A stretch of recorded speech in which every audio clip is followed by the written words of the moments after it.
I'm not gonna be able to scroll up on the screen now. Whatever. I'll figure it out. We use our phones. Is it showing up live? Is it like actually in the window? Oh, it is live. It's live, yeah. We're live.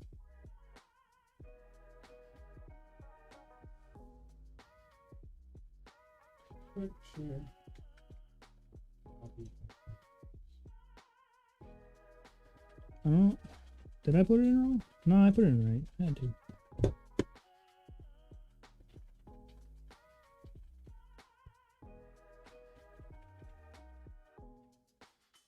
Technology's tough. Oh, we're live. Good morning, everyone. There's one person in here.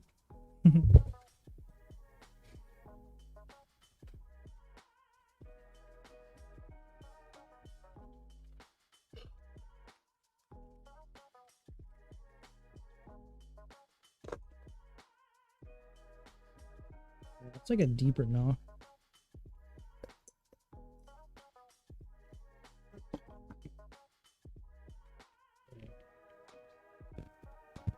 And there's nobody watching.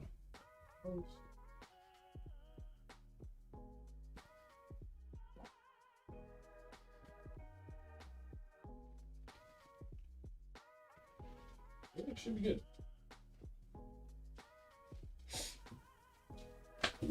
Oof. What? That mouse still ain't working? What? Give it a second. It's kind of odd. Usually there's people like, whoa. My shirt looks exceptionally purple, does it not? It does. I think I had too much saturation in that.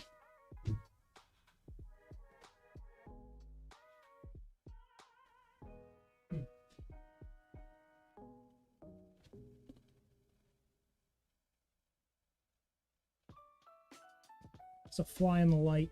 No. Get.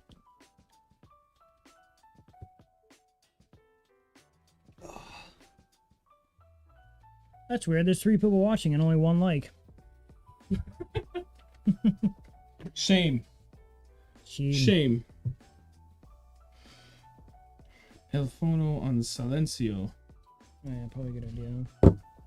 And we're ready to go. Hopefully audio is good across the board. We have people to show up in the chat so we get that figured out. I'd like to know why my wireless mouse is not talking here. It's very upsetting. Hey. Oh. Work, mouse. All right. Who's in the chat? Let's go. Hey. What's going on, buddy? Got one here. Let me know if we're too loud, too quiet. You know how it goes. We want to hear. I want to make sure you guys can hear. I'd like to know, for real though, what's this thing's problem? I mean, it's doing its thing. I have no idea. It's perfect. Good. Music too? I want to make sure music's coming through. Just going to try one thing with the mouse. Mouse ain't working. Flies are. Jesus.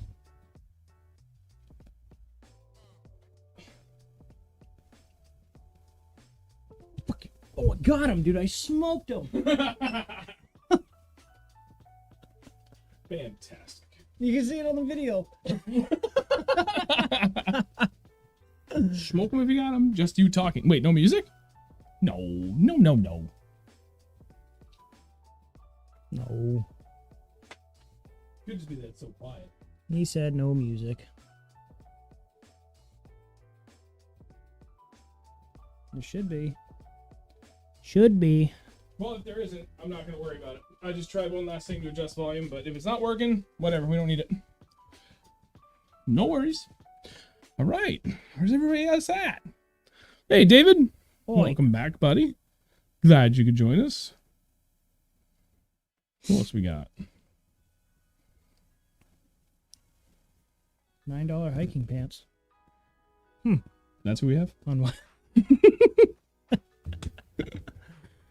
Oh, yeah. Oh, wait. Yo! Scooch that a bit. Hey, Dan! Welcome to the stream, sir. Thank you for joining us. Greatly appreciate it. We're, oh, Snatchy Panda! It's our best friend. Wildly inappropriate Snatchy Panda. Riley is working under the table today. Oh, I can't do. Ow. Oh, yep, there she is. Hit your head. Happy birthday, Mr. Snatchy Panda. Hey, I hope it was a happy wonderful birthday. day. How old are you, if you don't mind me asking? When'd you crawl out? What'd you say? When'd you crawl out? Oh. We'll give it one more minute because give more people to show up here, and then we'll get rolling into this. We got a lot to talk about for one topic, but we're set up and ready for a lot of questions too, because I want to be able to expand upon a lot of what we did and what we didn't do and what lessons we learned on this. Don't fish Winnie, like I always say. I couldn't make Winnie Sunday. Sounds like I picked a good one to miss. Yeah, dude. You definitely did not miss out. That was a tough one. What if he came out the window? Well, 23 years young. Damn. He makes you look old. Never mind me.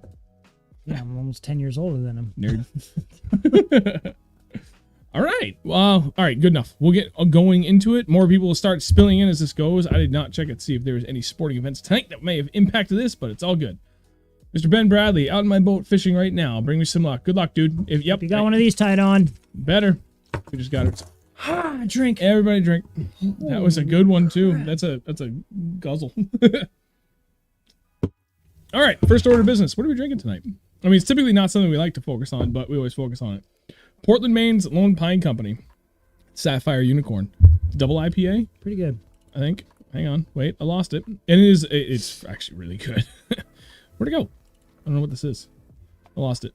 Whatever. Sapphire Unicorn. Yep, it's double IPA, but I don't know what the alcohol content is, but it is delicious.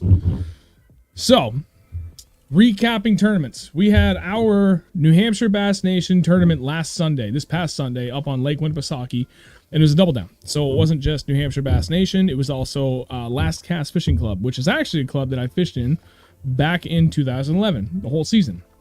We had a lot planned. The whole stream last week was really dedicated to just tournament fishing prep in general, mindsets, things to do to adjust. Like there was a lot, but we didn't really get into the specifics of how we go about pre-fishing for tournaments, what that pre-fishing does to help us make decisions as we go into things, and what your backup plan is, because rarely do things actually go as well as you hope for them to go in a tournament. And the biggest factor in that is draw number. What number boat do you get to go out? Before we go any further, for those that are watching, again, thank you all for watching. Greatly appreciate it. If you could just do me a quick favor, it takes literally 2 seconds of your time. Just hit like on the stream, please. I would greatly appreciate it. Helps huge. If you want to go the extra mile and share it, that's even better, but I will settle for like, and thank you to those that do. So, pre-fishing. Let's talk about pre-fishing and prep in general for the tournament. We didn't really talk about what the prep was. We talked about the tournament, that we were going to do it, but there was no real game plan other than we're pretty sure it's going to win on largies. And that, I think, was the extent of our off-the-water pre-game planning. And I'm pretty sure it did win on largies. It did. Yep. We went up there, and the whole plan for me pre-fishing was scout new water and look for largemouth water. That lake is kind of weird now because of the rock bass, and I cannot say for certain if that's the only thing, but smallmouth have been very difficult to consistently get into for quality size on that lake ever since the rock bass population blew up. So ever since that's happened, about 5 or 6 years ago, was like that real turning point before it made a dramatic shift. We decided, like, all right, if we're going to do a tournament up here, we really need to find largemouth water. So I went up on Tuesday of last week, so about 5 days before the tournament. And I told Andrew, I'm like, all right, buddy, this is the plan. I'm going to go up there, and I'm going to run as long as I can for the whole day and see what I can find for new largemouth spots. I know plenty of areas, like if you go up there, you go to Lee's Mills, right? The whole northern end. It's all deep, or shallow, stained water. It's got a lot of vegetation. There's tons of rocks. There's a lot of really good points. Like there's everything that you'd kind of want to find for largemouth that's typical to like your normal kettle pond kind of stuff for largemouth, and go from there. But I already know all those spots. And I also have a limitation on my boat. Last year we tried doing that, and I got smoked by, 20 boats going up there? Dude, it was rough. I had the boat pinned, and it only does 60. And we got outrun by a lot of people. And we even had a good draw number. So Last year? Yeah. We didn't. We had dead last. Were we dead last? Pretty close to it. Oh. We were 20-something. That's right. Yeah, we didn't have a chance in hell. And yeah, there's only 20-something boats. We didn't have a chance in hell of getting up there before anybody.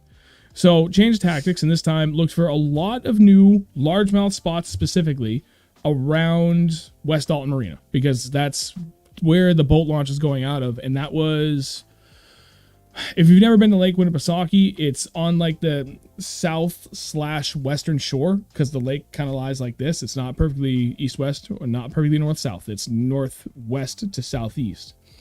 And it's about dead center down here on this side. And we focused in a lot on Paugus Bay, and I ran a lot of main lake spots. And it did not go well. I went out with John, the owner of Wicked Custom Rods. We fished for 8 hours, the first 6 of which we zeroed, skunked, not a single friggin' fish in the boat. Now, granted, we ended up actually trying to fish for smallmouth during that time while looking for largemouth spots. And it was like, you know, that was kind of the game plan. You can always try and fall back on smallmouth in the lake, right? So we went up and trying to look for largemouth spots and not really seeing anything dynamite, but seeing some spots that look good. And then, okay, while we're over here, shift out a little bit because I know there's a good smallmouth spot here. Or this looks like a good smallmouth spot. How many spots did I show you on that map that I had? Like at least 10. A lot. Like areas, not just like individual little spots. Yeah, there was a lot. It wasn't a little bit. It was a lot of it. It was... I ran through a whole tank of gas just on Winnie running for the day in 8 hours. And it just wasn't going well, man. Like smallmouth, I could not find bait. I could not find smallmouth. And then I was just finding areas for largemouth that looked good, but I wasn't actually, trying to cast into it and catch anything. So I was just going a lot on, like, I hope they're kind of in there and we'll see how it goes. Before I go any further, Justin, hey buddy, glad you could join us. Same with you, Ben, John, Mark, David. Thank you everybody for joining. Greatly appreciate it. Morning. He's had a long week. So last 2 hours of the day for pre-fishing, we scrambled and I went back to areas that I already knew really well. Like, okay, well, if I can't, definitively say, yeah, these new areas look good, let's go run some just water that I already know. Then I'm hoping to be able to fish, but more than likely not going to get that lucky to get to those spots. And I got into a really, really good largemouth pattern. A very specific jackhammer color, a very specific jig combo, and a Texas rig craw. And both myself and John all of a sudden started getting into them. And we both got one over 3. And I dropped one that was a little bit over a 4. And then we saw one that was at least 5 pounds bombing around, all in this one area. So we're like, okay, they're here. Given the weather pattern for the week, and over the next 5 days, it was unlikely they were going to have any dramatic shift because it was very consistent for the whole week and not like consistently hot. Anybody that's been in New England, it's been like pretty mild. And then we went to spot number 2. Same deal, like same kind of structure. We're talking like 4 to 5 feet vegetation at the max. And we start cracking them again. They caught another couple of good fish. I'm like, okay, that's consistent. And the plus side is not only in the spots that I already know and I'm comfortable and confident with, but I know plenty of other spots in the lake that were similar to that.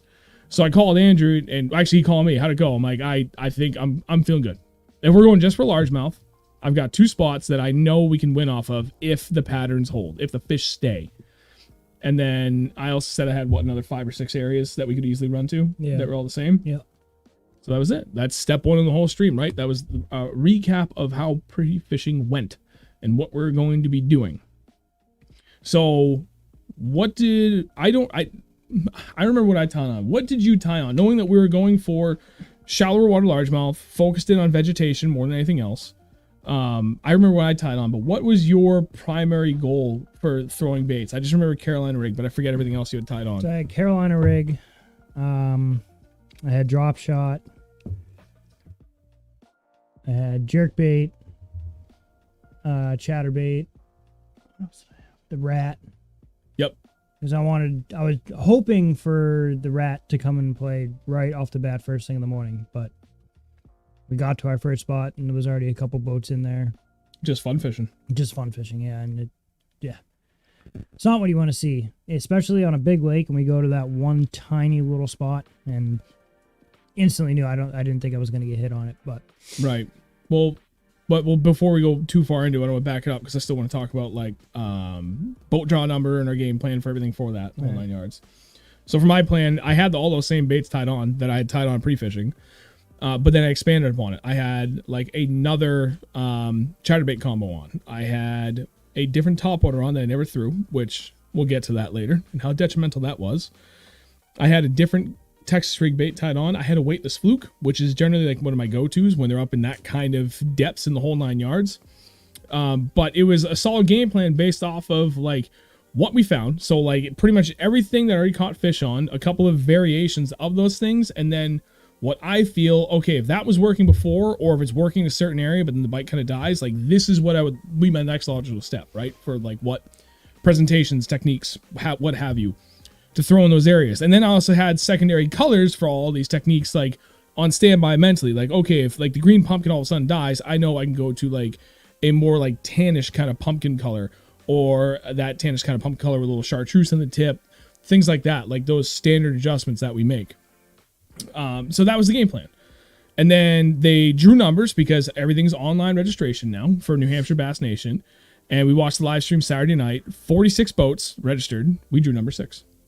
I was so happy. Because it's been like 3 or 4 years since we got a good draw number Yeah. on a sizable tournament. So it was nice to actually like finally get a good number and like, okay, now it's less about, you know, will we get to our spots unmolested, but can we also like just not get beat to our spots in general? Like it's one thing to get a low draw number or even like a moderate draw number, but everybody out there, regardless of speed limit, is running 70 to 80. My boat tops out at 58. That's what we're doing.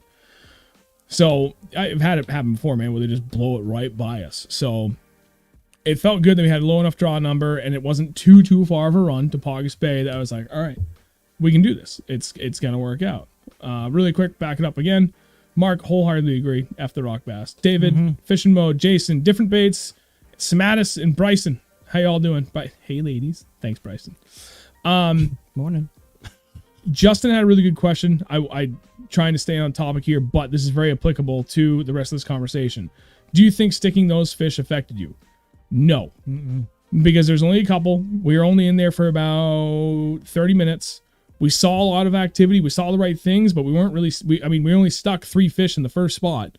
And then we saw more. So everything was kosher. Sorry, we stuck 4 fish. What really impacted us now going into the next stage. Let's talk tournament day. Whereas everything was good. The tournament got to a late start. We didn't actually take off until 7:30? 7:30 because then they moved it to 3:30 for check-in. 3:30 for check-in, yeah. Yeah, it's supposed to technically be 7 to 3. So 7:30 we take off, boat number 6, everything's good. We're bombing. We took a gamble. Depending on how you go from West Alton to Paugus, you either go underneath Governor's Island or you go up and around. And we gambled thinking, okay, shorter run, let's go underneath through the no wake zone, and like it bit us in the butt. We had 2 guys actually pass us around us. Well, we don't know. They could have already been the 2 guys out in front of us because we were following 2 guys for a while. I think they were. They had to have been. Yeah. Because there's no way that they would have beat us around the island that fast. I wouldn't think so. But so we go through, we go Weir's channel. It's a long no wake area, and we're right behind the guys. And we watch them both go left, and we're like, all right, sweet. We got our whole spot to ourselves. We pull into our first spot, and lo and behold, we saw 2 bass boats. 2 or 3, 2 bass boats, and then a jet ski came in. Yeah, with his kid, with a grandfather and his grandkid. And one of those bass boats had 3 guys fishing, and the other bass boat had 1 guy that was boxing him. We're pretty sure he was in another smaller tournament. It was like 8 o'clock by that point, Yeah, and that spot was probably already hammered to death. Couldn't do anything there. It just wasn't going to happen there. I think we should have pulled out earlier, but I mean, it was still good that we worked all that we did. To know that there's no fish in there. Right. We were thorough. Like, that's the hardest thing. And we talked about that during the last stream a lot. We talk about this all the time. Like, where do you draw the line? When do you make that decision to say, okay, do we really sit here and grind it out? Which is ultimately what we did to start the day. Because I knew those fish were there. In 5 days' time, yeah, a lot of things can happen. But I really don't think that they would have shifted out of there that hard and that fast. And even if they did on that next outside edge, like that next step for them to move to, there's more of the same exact vegetation in slightly deeper water. So like that next stage for them to go to is right friggin' there. And that was the thing that really helped me make that decision initially was, and talking to Andrew about it, like, dude, if they're not in there, then we next stage. We got to go. We got to move out. But it's only like a, 200-foot difference? So yeah, if that, yeah. So it was like this spot was perfectly aligned for if they're not in this stage, then the next stage. No worries. But going in there and seeing those 2 guys already hammering it. Well, 4 guys, 2 boats already hammering it, and then the jet ski coming in and literally broiling up all the vegetation in there. Like, we grinded. That made my freaking mind up. As soon as I saw that guy, I was like, wait, this isn't going to work in here. No, but we gave it a shot. We were in there for about 2.5 hours, and we tried a lot of things. We saw more activity. I did end up catching 1 fish. We both missed a fish, like good thumping bites, but just short striking it. Watch this other guy, this solo angler, catch a bunch of fish, but like none of them were big. So that was kind of helping us to like, we're starting to like, okay, you know, we gave this a shot. I was confident there was winning fish in there, but they just weren't playing. So moved out to the next spot. And we gave that, 20 minutes, and we just knew, like, right off the bat. Yeah, this isn't going to happen. I was trying to work the outside edge of the weeds with the Carolina rig. He was trying.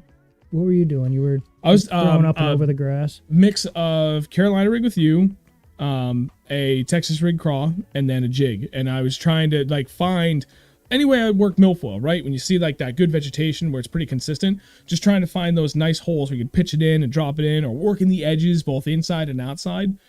And even though we only fished it for, I think we actually fished it for almost 30 minutes. Yeah, tops. It was close to a half hour. Yeah, but we were thorough in that time. We went to the outside weed line, which is probably 10, 12 feet, maybe 15 at the most. Yep. And then we moved in pretty much to the shoreline where the inside weed line was. And we worked that for, I don't know, 5-10 minutes. We're just like, it's not here. Right. It's not working. The thing that, I mean, we've said it a lot too, bait is always like, not always a key indicator, right? But very helpful. We weren't marking anything. Nothing. At least we were getting, like, we were seeing activity. We were feeling bites from kibbies and stuff in the other spot. It was consistent with every other single spot I fished. So the fact that I was seeing and marking zilch on that next stage, we wrapped that up quickly. Yeah, we're just like, nope, let's head somewhere else. So we did. Yep. So we went spot number 2. We went up to Meredith Bay. Meredith is very, very similar to, it actually offers a lot of stuff up there. And it's very similar in what we were trying to fish, like I had said earlier, right? I had those 2 areas, and I had like another 5 or 6 spots in the lake that were all like nearly identical. So ran up there and started trying to work that same pattern. But the added benefit of this is it still offers the same kind of structure in slightly deeper water.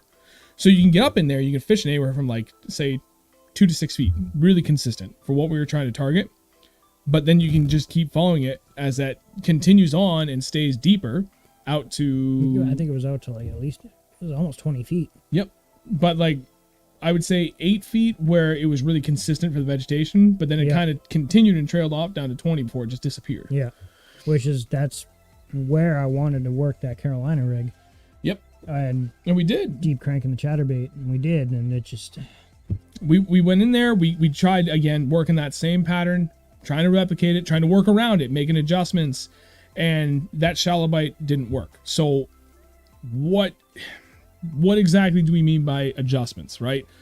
We tried a couple of different trailers. We tried different colors. I was changing up cadence big time with my chatterbait, at least. I switched over to a little bit more finesse. I was throwing a wacky rig Senko. I tried regular. I tried Nico rigged. He tried both. We were trying different colors. We were working like way tight inside. We were working way far outside. We covered the whole gambit of just inside and outside of where I last caught those fish. And everything around what I had found them on and caught them on. And then, like, again, those next logical steps for baits. Like, okay, if they're not really hitting something kind of moving, well, then a weightless fluke, like a big size fluke, is great because it's kind of like a slow but also reactionary kind of twitch bait. You know, it gets down, it falls slow, but when you rip it, like, it's erratic and it's violent. So it's kind of best of both worlds. Nothing like that. Okay, slow way down. And he's like slow crawling it and just soaking the Carolina rig. Yeah. And I was throwing the weight in the Senko, and he was too. Nothing. So now at this point, it's like 12:30. Oh, well, and one other thing that we missed was we actually fished inside the Weir's channel for about 40 minutes too. Yep. Just in case. And that was a waste of time. Oh, you did make a glorious cast. Elaborate. So, there was, like, if you've been there, there's like those boat garages all lined up. And then there was a break in between the buildings, and then there was another building, and it was maybe like, it was just wider than the boat. And, and he's like, yo, buddy, you got to throw your glide up in there, because I was tossing the glide. So I was like, ooh, nice. I cast up in there. Right into the gutter. Literally the gutter of the building. Dude. So I'm like, God damn it. And I had to get out. I jumped off the boat and ran up the walkway on the side, trying to get the thing out. I'm trying to reel up above me, and then I'm like, oh, it just broke off. It wasn't quite that high. It was about 8 feet. Yeah. From the top of my boat.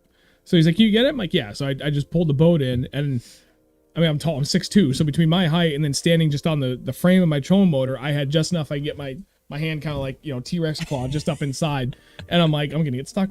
But there it is. And I got it out. So crisis averted. Just a brand new glide. Oh, man. I literally just got that in the mail the night before. Yep. But that was like the kind of the gamble going through there. Like, I know that there can be a lot of activity in there at times. So, okay, we're going through here, and just to try something wildly different from what we've always ever done, just do our due diligence. We're in here. There's nobody else in there. Let's see what happens. Asked him to throw the glide bait because I know he's got confidence with it anyway. If he caught a fish, like, awesome. Sweet. But even if he just called out fish, that was going to be good enough for me because I was already ready. I had my Senko ready. I had a couple other things ready. Oh, another thing I had was, speaking of alternatives to what we're throwing, Beast Coast Hustler. So that hybrid hair/skirt finesse jig. And we're bombing everything around and nothing. So Meredith Bay, we did all that. We discussed that. So now we're like on to the next phase in this whole discussion, right?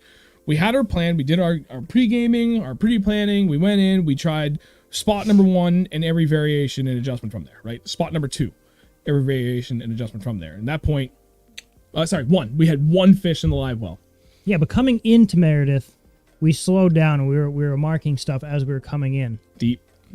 35 feet, we started marking bait balls on the way in. And we're like, ooh, look at that. So we marked it, and we went in, did our thing up in Meredith, and then we were like, well, let's just go out and see what's out there. Yep. And I knew they were going to be smallies because they're on bait. Yep. And we ended up getting onto some smallies.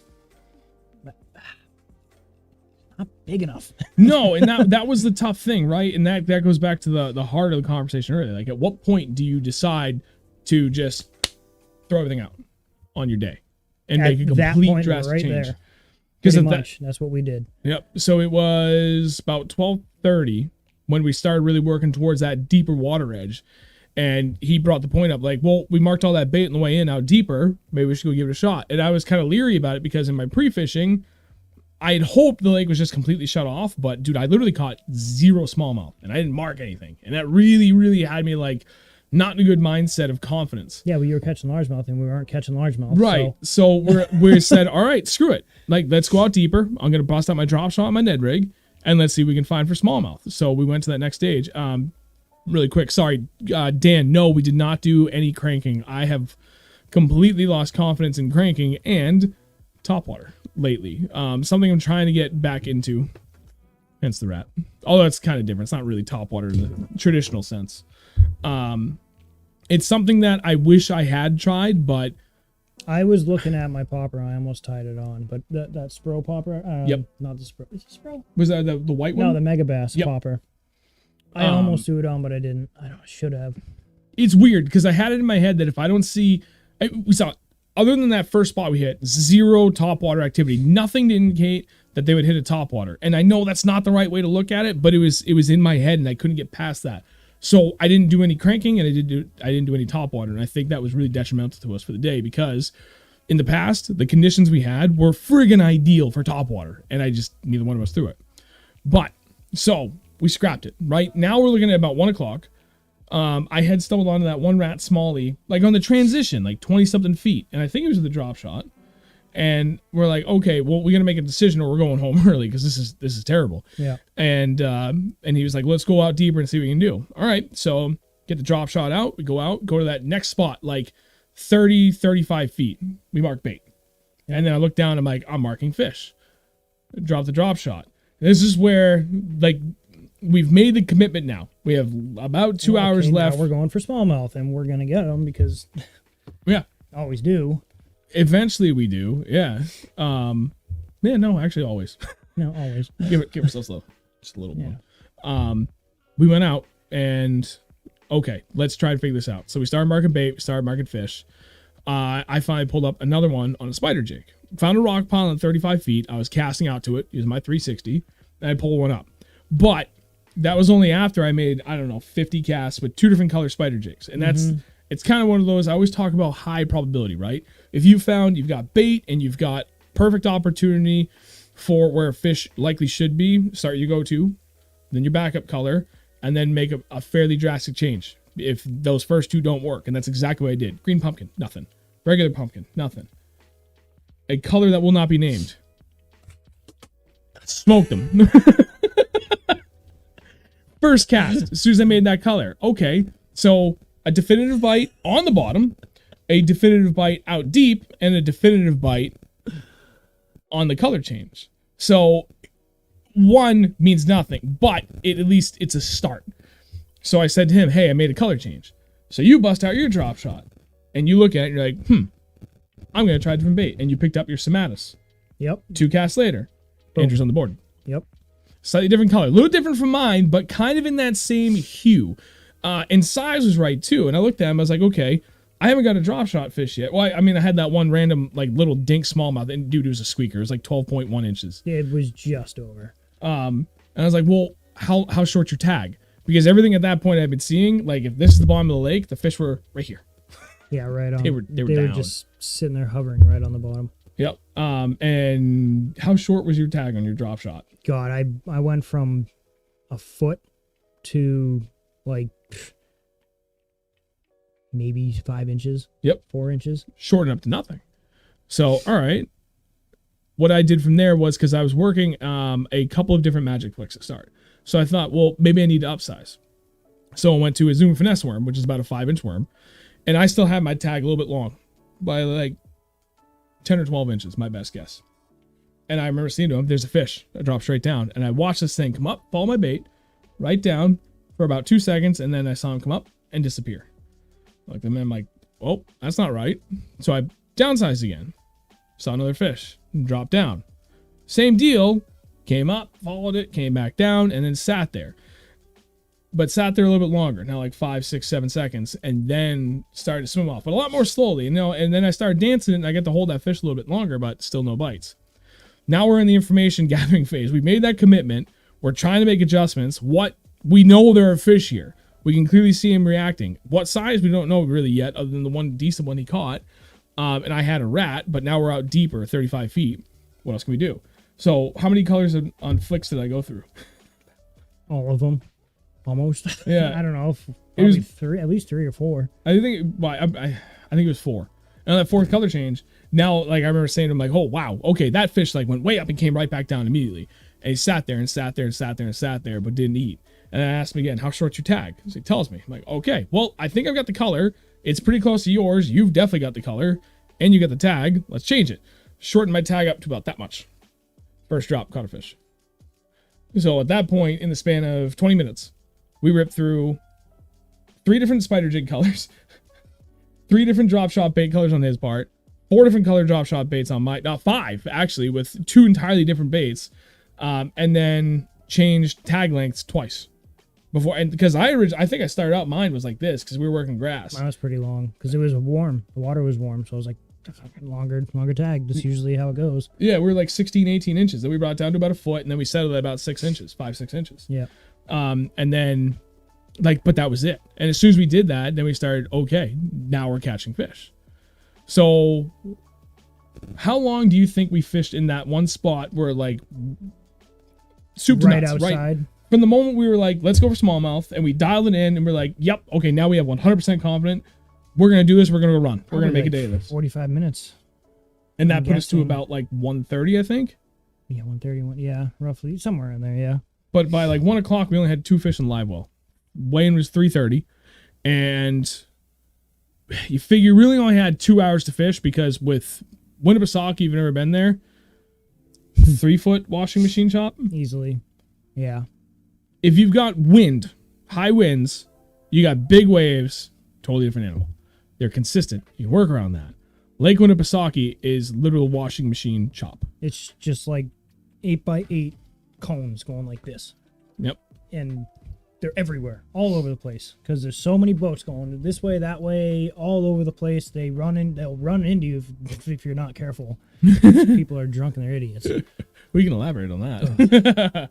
So we had to leave ourselves plenty of time, because even though it only took from that point back to weigh in was maybe a 15-minute run in good conditions, I figured at least double that. We're going to be looking at a half an hour to get back if everything went well. So wind wasn't bad at all. We just had to deal with chop. So we went out and we started fishing. Just, okay, we're going to do this. We're going to look at long tapering points, look out deeper. We're going to try and find humps. We start with the points because from Meredith, there's a lot of like really good ones there. And first spot we roll up on, I don't know, second, third cast. For me, I caught another one. Mm-hmm. And then you caught another one. Mm-hmm. And then nothing. And we got beat up by traffic a little bit. And this is like, okay, it's only our second spot for smallmouth. So we milked that spot for like 45 minutes, I think. Yeah, we're all right, we got to move. Yep. We'll just catch a couple fish, move. Catch a couple fish, move. Catch a couple fish, move. Yeah, it was like the third spot where you were like, maybe we got to run a gun.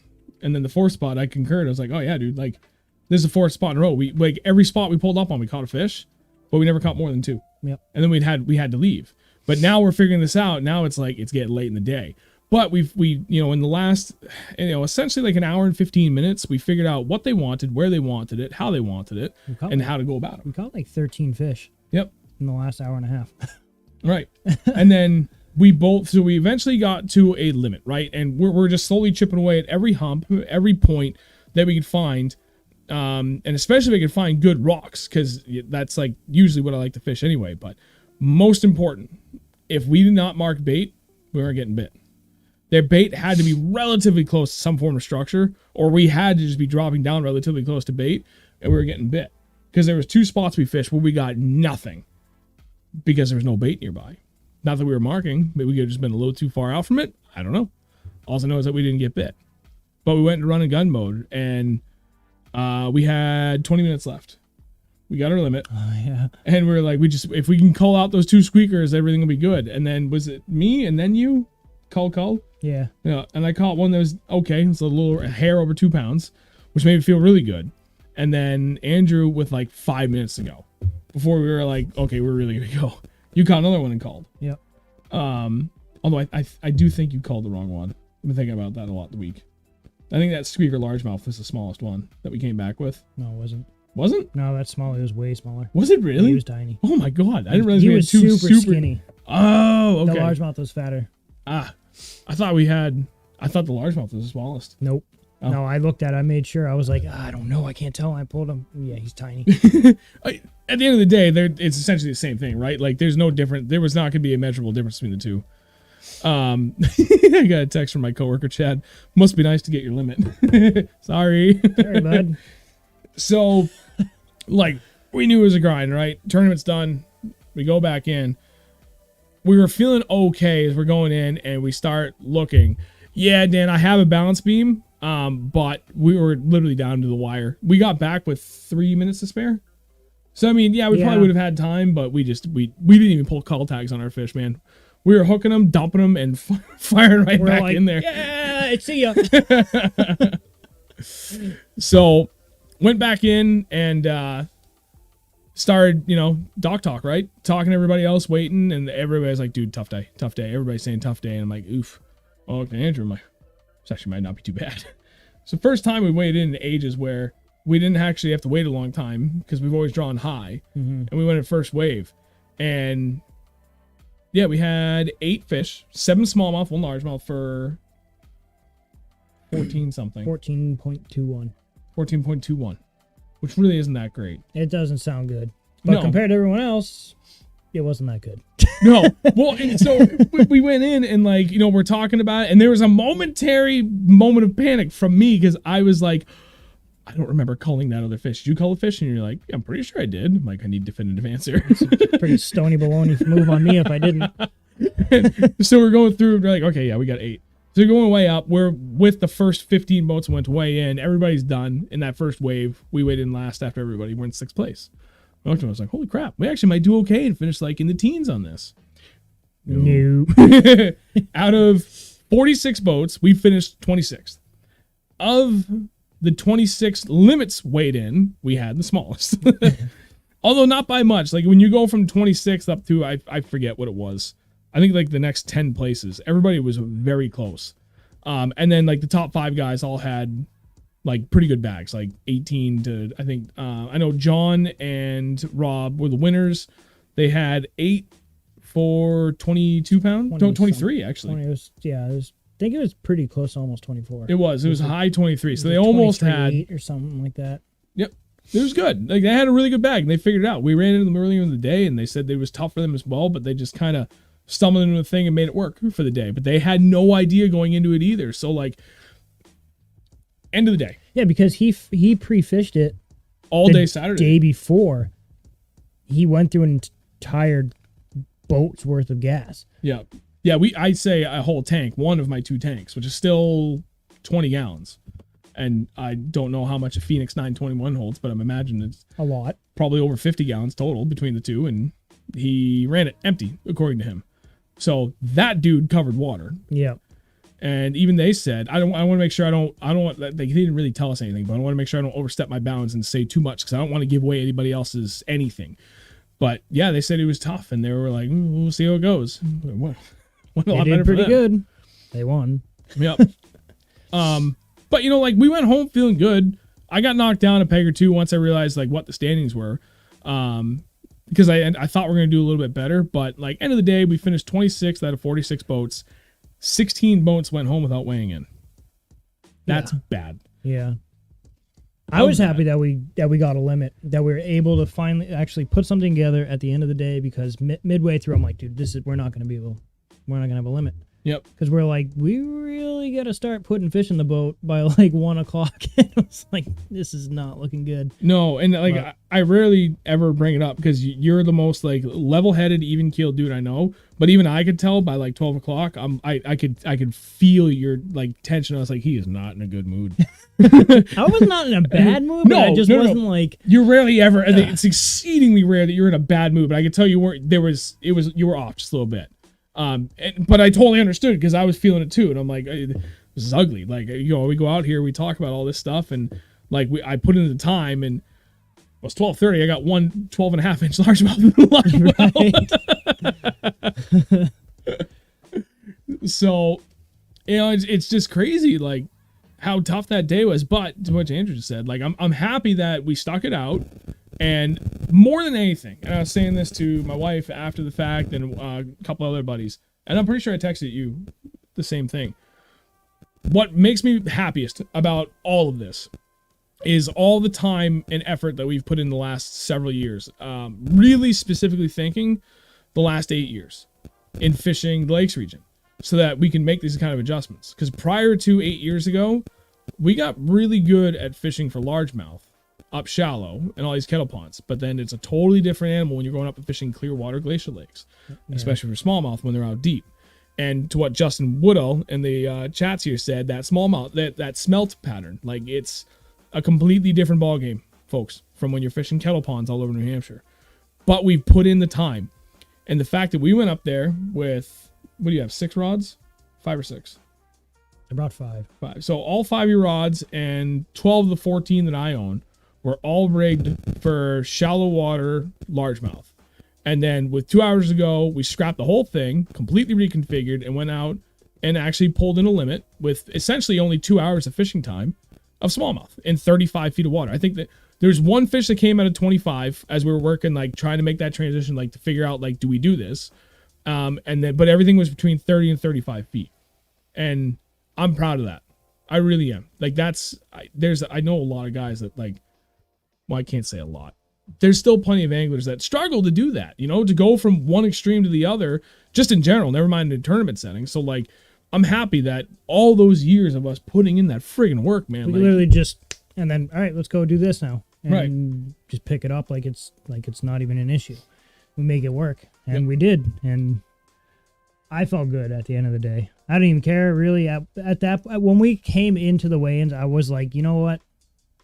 I honestly don't even care what place we come in. We busted ass and we made it work. We got a limit. and I was happy with that. Yep. It sucks we didn't win any money, but whatever. You know what? We made it to win, and that to me is like good enough. At least for where I'm at right now, and the fact that I had to think about this. I definitively know I have fished Winnie at least 20 times, but I do not think I fished it more than 25 times total, period, my entire life. And I know that the first 10 to 15 trips of that, I knew literally nothing about fishing for smallmouth up in the Great Lakes. I just knew that, hey, all of a sudden for the first time in my life, I have a bass boat, and I'm going to go up there and try and catch smallmouth. And I'm fishing, Texas rigged 5-inch watermelon lizards on 1/8 ounce bullet weights and 2/0 like blood red worm hooks in 40 feet of water because I had no idea. So I'm happy. I wish we did better, but given like the whole context of how little I know that lake, how little pre-fishing we did compared to like everybody else, how little pre-fishing I've done in general, how little I still know that lake. Like there's literally a whole bay in that lake I still have never even been in before. We did all right in the end. So there's that. I'm going to take that as a win.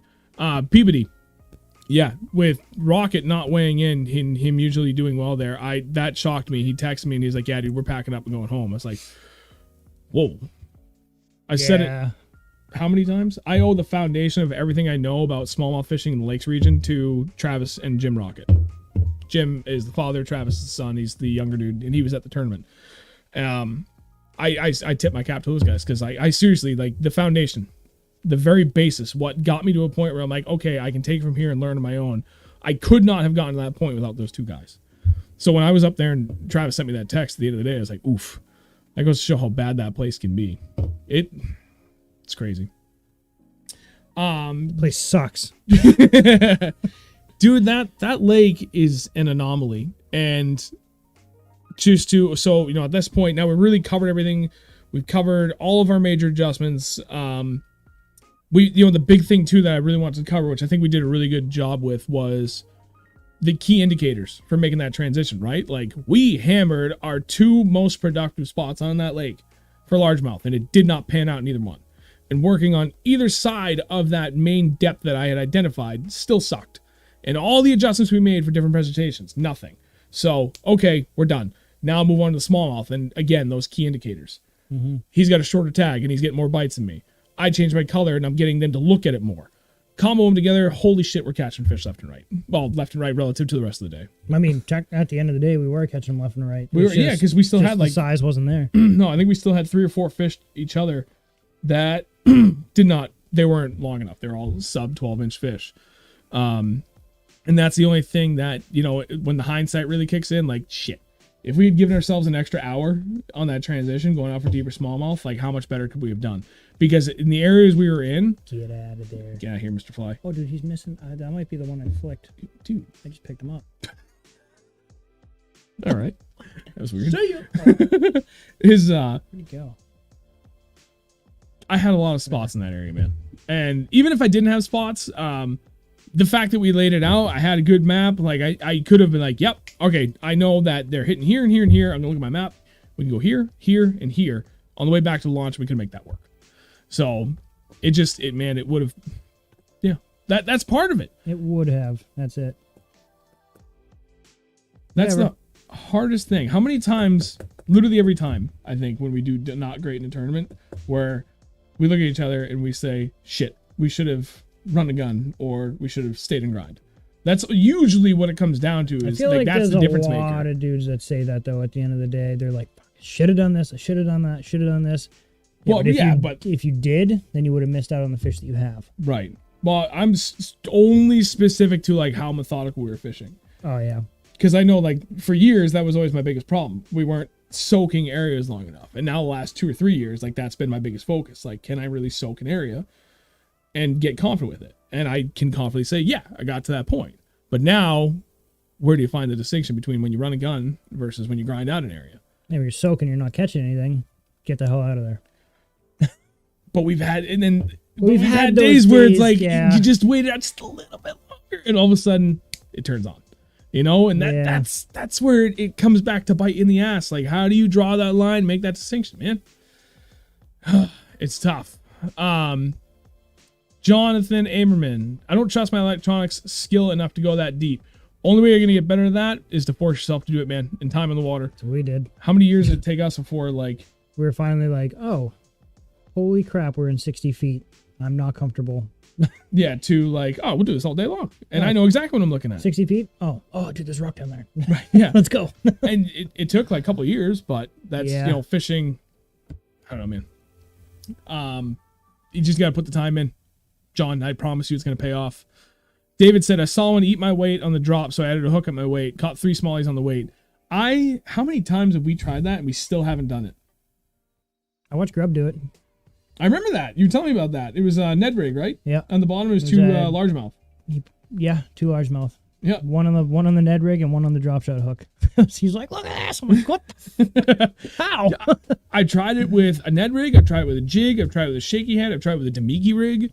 Nothing. I still cannot catch anything on that bottom weight. But it's weird because as soon as like the days that's happening where I notice they're biting my weight, I make that change and nothing. As soon as I go back to just putting a weight on it, I get bit on the damn weight again. There's that one time, 2-3 years ago on the New Hampshire Brownie Factory where we had that happen all day. I'm like, I'm tying the Damiki on. This is going to happen. It's going to be great. And I get nothing. Terrible. Yeah, Justin, I wholeheartedly agree. Jim is a great guy. He's a wicked nice guy. Sam, how you doing? Samatus, no, we're not fishing tie on Saturday. My wife works Saturdays, so I'm home with my 2 children. I work Saturdays. That you do. I keep forgetting you work Saturdays again. I'm adjusting to his new schedule too. Yeah, I got a 9 and 4-year-old that I'm home with. So while the wife works, usually till like 1 or 2. So Saturdays are always not happening for me. John asked, what's considered a big smallie on Winnie? Samatus is absolutely spot on, 4 pounds. And even now, honestly, I would put that at 3.5 pounds because I've been watching a lot of the tournament weights the last few years, and there's still the occasional 4 here and there, but not like it used to be. You know, I think big fish this past weekend for smallmouth is like 3.6, something like that. Maybe it was 3.8, I forget. Talon, where's your tournament at this weekend, buddy? David pours his own weights in tin bismuth. Shiny. That could be... Ooh, what if you were to throw on a heavy spoon as your drop shot weight? Holy Christ. Now there's an idea. Shut up. I just kind of spoke without thinking. Really? That should be good. Hey, Chad, thanks for stopping in, man. I haven't heard from you in a long time. Hope you're doing well. I did see your health issue, little health scare there on Twitter, and I'm glad at least you got an answer now. So hopefully you're able to get that managed, buddy. Jackson Kinney, my PB on Winnie is 4.25, and I fish there every day. I think my PB smallie on there is 4 pounds 5 ounces. If memory serves correct for smallmouth. I haven't really caught any smallmouth out of there. I mean, I have, but not. Yeah, Nothing of size. Yeah, you missed the good times. You really did. I caught a couple big largies out of there. Oh, dude, that's the thing though. Like, as much as the smallmouth is going in the wrong direction, largemouth are trending the right way. I've only been there 3 times. I keep forgetting that. Second time first time he's ever been there was last year. 5, 4. How many 3s? Dick. Sorry. That was no. Did you have 2 5s or did you have? I had no, 1 5 5, and 2 but I caught a 4s? 6 the day before. That's what it was. And then I'm pretty sure you caught 2 4s though. I know you had the 5 had and a couple 4. I'm 4s. pretty sure you had a second 4 when we were up in Lee's. Yeah, I did. And then I didn't even know how many 3s you caught up there too. That was I nuts. had like probably 5 3s. Yeah, that was insane. We hammered them that day. That was a great day. That was single-handedly the best day of smallmouth fishing in general I've had in Winnie up there ever. Dan, I'll be getting some Samatus baits soon in the mail. Yeah, buddy. I used them this past weekend. Yep. And that's what he caught. You caught all of them on the Samatus. Almost all of them until I switched to the bait in which we do not speak of. Mm-hmm. Yep, and then you did that. But yeah, no, you caught 2 or 3 fish on the Samatus, and then I think it was right at the time where we were starting to figure out we need to like run and gun spots. Like you catch 2 fish and then that spot kind of shut down. We go to the next spot and we hit it. And we proved it literally in the last spot we fished at the end of the day. We hit one spot. I caught a fish. He caught a fish. We both missed one and then it died.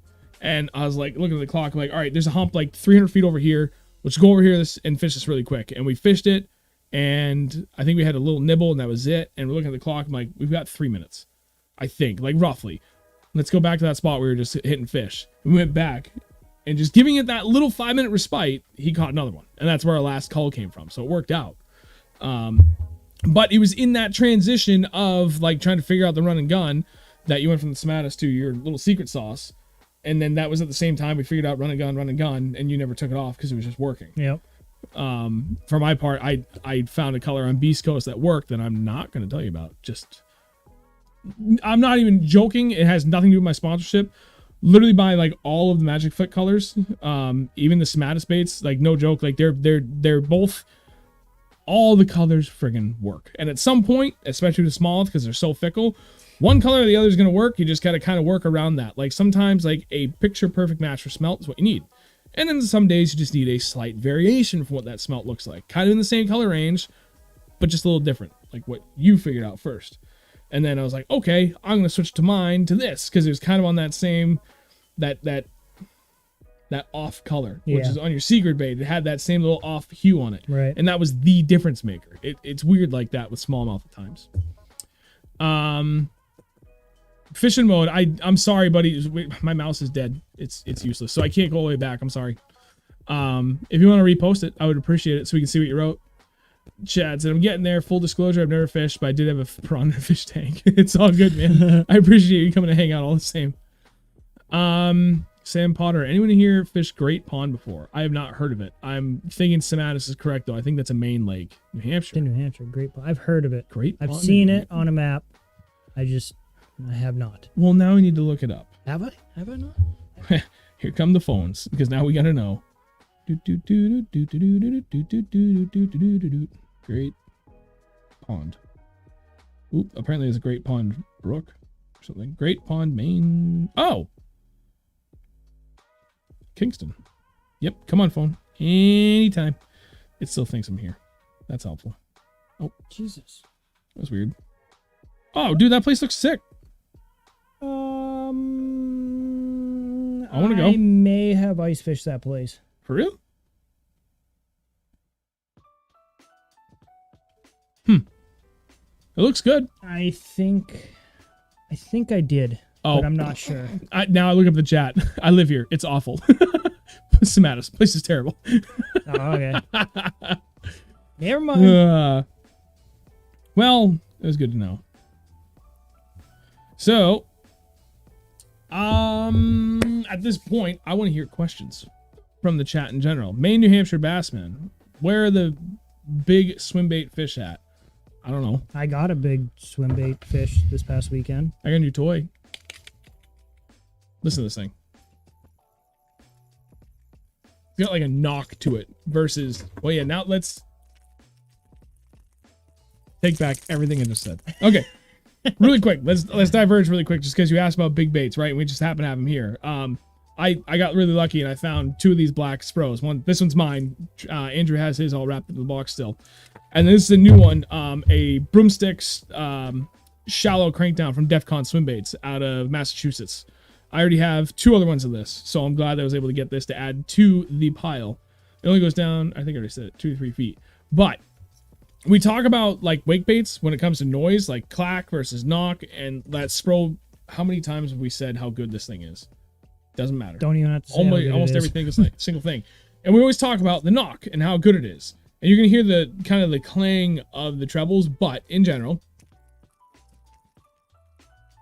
here it's like a pretty solid knock versus this is a clack. It's still a knock, but it's kind of a clack because I don't know if it's just like a higher pitched. Yeah. This is like knock / clack. This just knocks. When you're reeling that thing, if you haven't used one yet, and it's like dead quiet, and all you can hear from 100 feet away is clack, clack, clack, clack, clack, right. clack, clack, clack, clack. You just know you're gonna get hit eventually. And when they hit it hard. Usually, they usually hit it hard. Either that, or they pull it down without you even knowing, and it's a 5-pounder. Hang on, I gotta back up.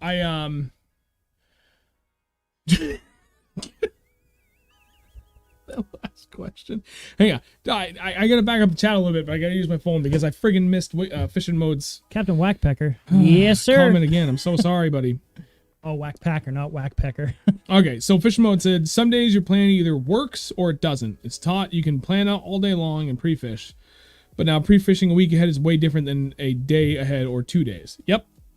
Wholeheartedly agree, Fishing Mode. And that was the problem we ran into, where like I had the potential to try and go out and pre-fish Friday, so 2 days before. But it ended up friggin' pouring. At least for a portion of the day. And I really didn't want to run the lake going to look for, specifically, I was trying to find like better shallow water areas for largemouth, but I was going to work a glide. So I wanted to see what I could call out and, you know, without sticking anything and really kind of confirm like, okay, what are we looking at here for fish that are even up shallow and interested? And it just didn't pan out for weather. And then I got busy at work anyway and had a project that was due, like managing a project in general. So it didn't work out. Hi, Mike. So yeah, I would love to be able to pre-fish that often, but I just couldn't get out. And then again, my wife works Saturdays, so that did not work out either. Who else did I miss? Bryson asked, how long will you fish a particular color before switching it? I'm usually more inclined to make a full bait change rather than just switch up colors. Interesting. I'm very happy to answer that, but I want your opinion first. How long? And I'll make it simple for you, for smallmouth too. Like, how long are you going to go one color before you start switching it up? 10 minutes. Yep. Maybe. That fast. Like, if you know... Maybe 5. Like, so, Bryson, you know, like, man, if you're looking at electronics, you know fish are there, right? And you can, especially if you're, like, straight up video game fishing, you can see them. You can see the way they're reacting to your baits, the whole 9 yards. If you're dropping down on smallmouth and they're not reacting at all, that just... rip it off right away. And I've had plenty of days of that where I'll give it like 1 or 2 drops, and if I can't get them to stay at all, wrong color, it's coming off. The moment I can get them to react to it much more quickly, where like that boomerang of seeing them come up and follow it down is really, really short, then I know that I'm either on it or I'm really close to the right color. So I'm going to slow down. From there, I'm not going to change my colors quickly. Now I'm going to change... am I dead sticking it? Am I working aggressively? Or is my tag length too long? You know, long, is it too high, too low? And play with that a little bit. And then if every one of those other variables don't work out, then I'll switch colors again and go from there. But typically, like, you know, 8 inches on the tag for a drop shot works. And then from there, it's just kind of locking in that color. So, like Andrew said, maybe 10 minutes in general, but usually it's probably actually quicker than that. Yeah, no, it is quicker. It's going to be quicker than that. Yeah, so again, especially when video game fishing, because you can watch how they react. You know, if you've got them coming in, super short boomerang, or if they just come, like you saw it, they're already gone by the time your bait comes down, but that bait comes, you know, the fish comes screaming back in, like you know that you're on it or you're pretty damn close. Yeah, Talon, send me that lake. Sorry, a little late on that. Send me the lake that you're going to fish. I'm curious to see what that's going to be. John Mango, bankroll is a great color in the flick. I have no idea what you're talking about. Maine, New Hampshire Bassman. No, that is not an MS Slammer, although I think I already covered what that was. But again, just in case, that is a broomstick style shallow crankdown from Def Con Swim Baits out of Massachusetts. Guy named by Rich makes some phenomenal baits. Nice, Mark. You got a Def Con as well. Sam, bunch of pleasure boaters. Yeah, and Smatus, absolutely, dude. Greenfish definitely rule on Winnie. 9 times out of 10. I would even actually say 95 times out of 100. It's just they're doing so much better. Yeah, Captain. Yes. Mark said, got my PB Larry and the 50 rat. Don't doubt it one bit. And then we're almost caught up. I lost my PB on a rat. That one still hurts. Oh, that one. I'm sorry. I truly feel bad. Dude, he must, I don't know. I honestly don't even know where you were or what happened or what state you saw me in. Disarray was the start. Sitting down on the front of my boat, just with my hands and my head in my hands, just I didn't even know what to do. Like I was just like, oh my god, what happened? You haven't really heard dismay until you've heard a very experienced angler lose what they know is unequivocally the biggest fish of their life, and by like a margin, not just like I'm pretty sure it was gonna be my PB. Like no, it was probably that was my PB. Probably a couple pounds heavier than my PB. The last time my PB 7.7. I dropped them with my dad that I'm confident would have gone well over 6, and that took me literally years to forget about. That sucked. So trust me, I know It hurts. Not fun. It hurts. Especially when you do this practically for a living. Right. Seriously, man. Before I get further with questions, because I want to keep this going, there's other things I want to kind of elaborate on for like the methods, right? Like that's the biggest thing. Like I always see when it comes to tournament fishing, you know, guys like, okay, well, what makes you dictate between largemouth and smallmouth? Shallow water, deep water. You know, smallmouth, largemouth, I already said. Like, you know, things like that. Like, what makes you go to one area over the other? Like, if you got questions related to that, because those are the things I always see most common, like, hit us with those questions. Because I want to be able to elaborate on that from our method of madness. And most importantly, that is just ours. We are by no means the best anglers. We are by no means the most accomplished anglers. But we learn, man. I think we do a better job than most at being able to communicate the methods to our madness. So that we can put it away for pretty much anybody to understand. And it's just, you know, a lot of it's just good information to build off of. But yeah, I mean, at this point, I can confidently say there's some things that we know extremely well. And I would put that knowledge for just a few things up against, you know, most any non-pro. So I want to be able to elaborate on a lot of stuff and help people out. I say we. In the meantime, so for those that are watching still though, while we're waiting for these questions to come in, I'm going to ask again, please, if you could just take a moment, hit like on the stream. It just takes a second and it helps hugely. So thank you if you can do that. Henry said, Sean, Winnie is one of my favorite lakes. Yes, deep for bigger smallies, depending on the condition. Clear skies, sun is high. Even when there's high boat traffic, makes a difference. Yep. Big time. It's to each his own. I personally, even though I've caught a couple big fish, I just don't. I hate the boat traffic. I can't stand it. The rock bass suck. Smallmouth fishing just isn't good. Not like it used to be. I missed it. I missed the big fish at Winnie, so I'd rather go other places. I can pick, like, literally any other lake in the lakes region, I would pick for smallmouth over Winnie. Period. For, especially, like, if you're, any of those other big ones. Maybe not, well, no, Squam's been really tough the last few years, too. I forget who said it earlier, but they said their PB out of Winnie was 4.25. Yeah, for smallmouth. That's it's a good fish. Yeah, anything over 4. That's a big smallmouth. But you can find bigger, and they'd be easier to catch. Any of those other big lakes. If you can grind that hard to catch a 4.25 out of Winnie, any other lake you would probably catch a 4.5. Yep. Easily. Absolutely. And then, like, especially if you get out of New Hampshire, like, now you're really talking, like, good smallmouth. New Hampshire's great in that almost every single pond you roll up on, there's smallmouth. Like, if they're marked in there, they're usually in at least decent quality, but more than anything, they're in there in numbers. And, you know, before the rock bass explosion in Winnie, you could literally pull up on, like, any hump and any point and drop a drop shot or a shaky head or spider jig and just pull up smallmouth. And now, you know, unless you get to this stage of the year where they get deeper and beyond that, it's really, really hard to get into those. To get into them out, you know, away from the rock bass and not have those be a nuisance because there's so many. I gotta sneeze. Let it rip. I'll read Bryson's question. Bryson always said, bless you. Sorry. I'm always hesitant because so many times I'll drop down on 2 or 3 fish and get nothing. And then on the 4th or 5th, they'll just annihilate it. Yeah, but I think with you're different because of forage base, I would say plays a bigger role than it does here. So Bryson, you're more Lake Erie, correct? I always forget this. No, you're still, remind me again, buddy. I'm pretty sure you're more Lake Erie side.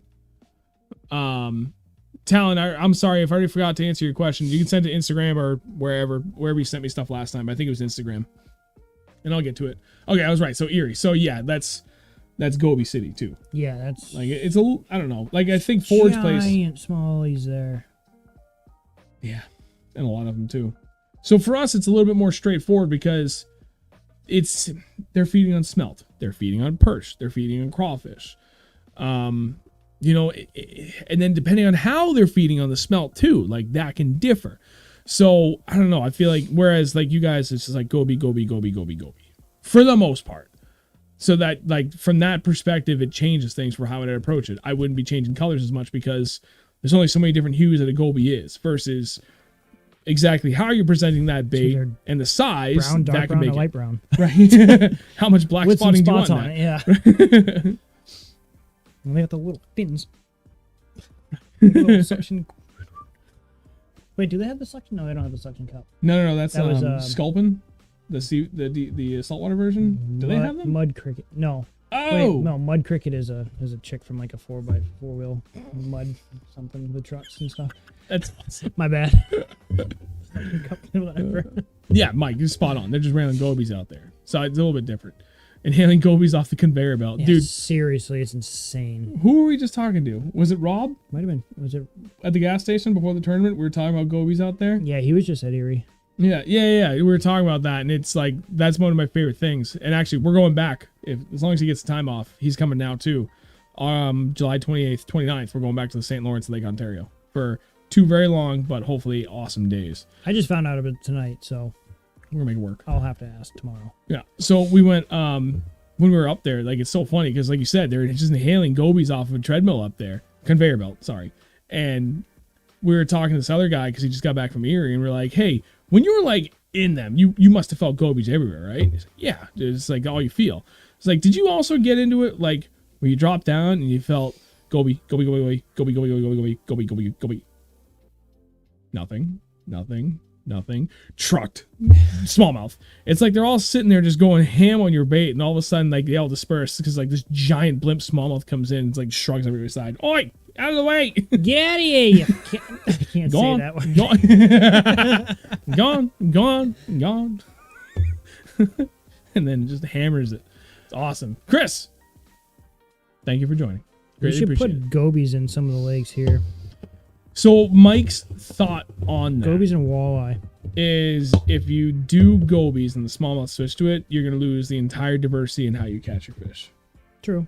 Tube, drop shot, spider jig, swim bait, So anything bottom contact. it's everything we do. Yeah, but then you lose like on the top water, and I mean the plus side, you could throw away all the mid water column crap. That'd be great. Forget smelt. All the trout can have it. We'll just go all bottom contact. That'd make my life grand. Yeah, true. It would get boring. Yeah, just constantly bottom drag. Just constantly catching 5 pound smallies. Yep. Chad, I hope you're still here. I had another question come in. What is your thought on leader tag length and depth on humps? How do you adjust your leader depth with current and grass or weed height? Flats as well, like skinny water edge of pads, etc.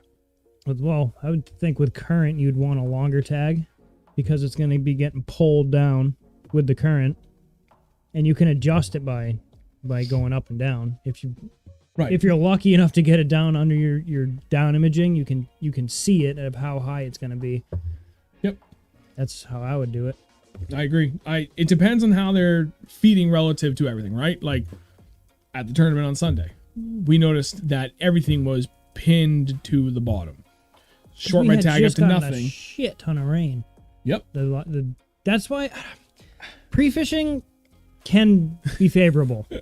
More detrimental than favorable. But in our case, at the same time, I honestly don't think it's that important because fish can change like that throughout the day. What makes you think they're going to be eating the same thing 2 days before? Right. I don't know. That's just me. I mean, if the larges were biting the way that they were biting when you were up there, that would have been awesome. Mm-hmm.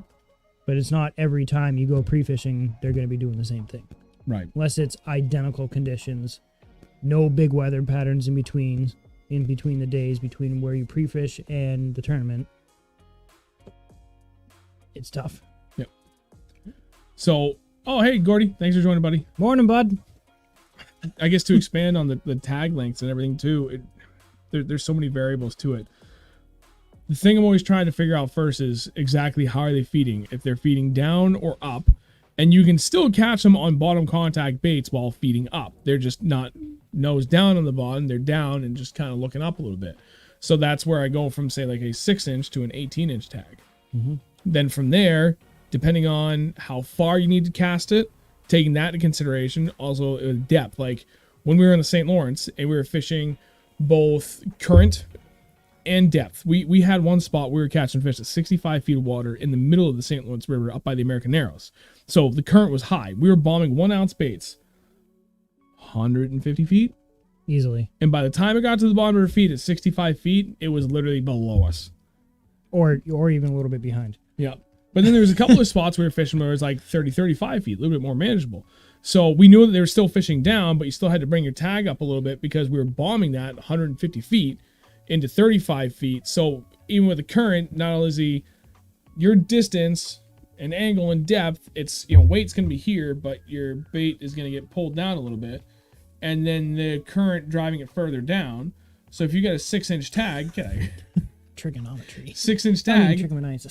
it's almost on the bottom. Especially the shallower water you go, right? The shallower the angle of your line, the closer it is to the bottom.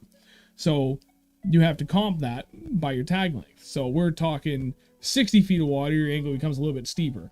But now if you're coming back, sorry, I'm way away from my mic. But if you're coming back to like, say, 10 feet of water, you got this really long cast, you've got this much shallower angle, so now you have to extend your tag out. It's, like you said, trigonometry. So it's, I don't know. There's a lot more variables that have to take into place. Although at least for us in New Hampshire, we really don't have to worry about current all that often. So it kind of simplifies things from that you don't have that added impact that's driving your bait down or pulling it up, and depending on which way you're fishing. We really only have like 2 main rivers that we could fish here. Right. Yeah. That we would fish. Yeah. The Merrimack and the Connecticut. Or yeah. Yeah, I mean, that's pretty much the gist of it. We should go back out there. Which one? Merrimack. Remember that spot on the power lines that had like a metric ton of freaking rocks? That spot. Yeah, I wouldn't mind doing that. That would be a spot we should take fishing mode because he knows that area. Oh, good idea. Justin, you fish in the only spot in the state that has current. One of 2 spots. I know exactly where you fish. If I'm thinking of the right spot. Where we went? Oh, yeah. Yeah? Where we saw him out there. Oh, yeah. Okay. You know the spot. I know where you are. Well, he fishes that whole section anyway. No, true. Actually, Justin, I'm curious. Do you ever fish the section below the thing there at the boat ramp that we always see you at the end of the year? Because I'm curious how that bottom section is. I know when people fish the tournament section, right? Like the big tournament one by the big marina. I'm trying not to give away spots here, so bear with me if you're not understanding. Down towards like, yeah, anyway, the big marina that the big tournaments go out of, and then there's only a few guys like your buddy there, Gary, that runs way up, right, with the jet boat. How's that section? Because I know there's a ramp up there, and I've always been curious about fishing like that real current. Good. That'd be fun. Just something different. Although right now you'd probably die. That much rain we've had. Dude. But at the same time, you think back to like when like all the elites, when they're fishing river systems and the water's ripping, what do? They put their boat in the rapids. Yeah, we did that day, remember? Yep. And it worked. It's great. Okay, we're going. That's all I need to hear. Thank you. Cool. Ryan's Outdoors Adventures said, I've never fished with a leader, just never understood the purpose. Always straight fluoro. You're losing fish. You're not feeling fish. If you're fishing greater than 25 feet, I'll put the cutoff at, and you're fishing straight fluoro, I absolutely will bet you any amount of money that you have had dozens of fish bite and you never knew it. Mm-hmm. And I know that for a fact because I got my ass kicked, I don't know, 10, 15 times before I learned my lesson. And I went from straight fluoro to braided leader because I got tired of watching my buddy pulling fish after fish after fish after fish. And then this is the same time that he taught me how to video game fish. And I drop down and the fish is coming in and I'm not watching my rod, but I'm looking for something. And like my buddy's watching my rod tip and it just had the slightest little hurt and I didn't feel it. Nothing. Like, so it's just more like, dude, I'm promising you, you're losing fish. You're not losing fish. You're just not feeling bites. It is the difference maker. Yeah, no, I believe it. Yep. Is that my PB Smalley I caught? I thought it was freaking perch. Did you see that comment I tagged you on Instagram today? Dude, I was so busy. Mark Levesque fishes down at Lake Candlewood a lot. Mm-hmm. He was flipping shallow grass and ended up catching a 4.5 pound smallmouth. And he was like, I thought it was a little peckerhead fish. I felt a little tick, tick, tick, tick, tick, tick. And I screw it, I'll set the hook and ended up being a giant smallmouth. And I was like, that's what Andrew did. He thought it was I remember you're like, I think it's a perch. Set the hook. Okay. Yeah. And then it was like, oh. 5 pound smallie incoming. It's not moving. Oh, it's swimming straight to the boat. Oh, it's not that big. In the net. Oh, it's 5 pounds. That was the weirdest thing. It really was. I thought it was a small fish the entire time. What was the weird part? That I got a boner from it, or? No, that wasn't weird. No, it was a perfectly natural reaction. That was Look at that smallie. oh my god! Justin Penza was sending me pictures all day today. It's chocolate milk and ripping right now, dude. I bet. And he was smashing it. Bitch, of course he was. Ryan said, I've only thought of braid for heavy flipping. Never thought of having a spool to a fluoro leader or something. Maybe I'll try it, dude. Do it. There's no stretch in braid. Zero. I don't know, and I'm not saying this about you. By all means, do not take that this way. What I'm about to say. Why do so many people think that braid has stretch, or that braid is best for fishing around rocks? Both are false. Not. Kristen. Yep. Lost 2 jigs back-to-back cast because she was using straight braid. I was like, you need to tie a leader on there. Yep. I remember seeing the picture when she had that one in the jig at the end of the day, and I noticed I see braid to leader. I was like, good girl. Yeah. Dude, I'm telling you, it changes everything. And you can go light duty on it too, especially if you're doing spinning reels. Like, I originally had 20 pound, I think, which is totally overkill. You don't need that. Well, I guess it depends. Like, if you want to also throw, like, say, like Senkos and heavy stuff, and you want to go straight braid for largemouth, yeah, by all means do that. Shallow water, you can go 20 pound and still make that work for finesse stuff, but it would not go any heavier if you want a rod that can do multi-purpose, right? Like, straight 20 pound Senkos or flukes or whatever up in the thick veggies in a foot of water, so you can still kind of like have some power to fight them out, but you still want a drop shot in like 35, 40 feet. 20 pound kind of as a do-all. You could probably even get away with 15 pound, to be honest. If you're going straight finesse fishing, go straight to 10. I wasted a whole season going 15 and realized, like, I don't need that. I should go to 10 and get that extra added, like, versatility and being able to get that casting distance. And I don't regret doing that one bit. Like, going to 10 just works great. I gotta open my phone again because chat's popping now. I missed one. Fishing mode way up there. I did well in the Merrimack last time I fished it. 5 minutes from my house. We going. We'll meet you there, buddy. John, cool. What brand fluoro are you running? I have constant fluoro breaks. I'm running as high as 10 pound fluoro leader. You first. For me, I mean, I don't like throwing braid on my jig rod because I'm so used to, and I know my jig rod, I know my jig setup, I know what a bite feels like. Even if it's the smallest freaking goby fart on it, I know what it feels like. I run 15 pound Cigar Red Label or a Braze X if Sean wants to give me some. But which has happened often. Which has happened a few times. I actually think I have a Braze X on it right now. Yes, you do. But yeah, I use 15. I'm actually thinking about when I start going to less like pitching type of areas, like there's not as much timber, more rocks. Might move down to 12 pound. And then what brand are you using? You like Cigar Red Label? Yep.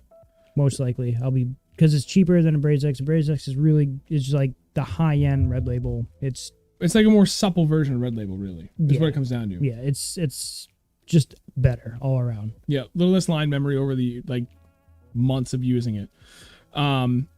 I run the whole gamut. I have 20, I have 17, I have 15, I have 12, I have 10, I have 8 pound fluoro. I use it all. But for what I use Cigar Red Label for everything, for all of those line weights for 5 years. Loved it. But I was like, you know what? Up my game a little bit. Go for something else. So I went to a Brazix and loved it. And I was still using a mix of a Brazix and Red Label because for my leaders, I was just ripping through Red Label. It's a little bit thicker than I think most other things, but we're talking literally like thousandths of an inch, like 0.002 or 0.003 inches difference. Like it's on like that level for difference. So, I mean, I notice it. I definitely do notice it. Yeah. Like tying on a Braze X to Red Label. A Braze X it's just way smoother and it's a lot thinner. I can notice it. Then I switched to Tatsu only for my 8 pound leader because it's expansive. It's $45 for a 200-yard spool, but I got all the confidence in the world in it. And it's literally for just my drop shot and Ned rig rod. That's it.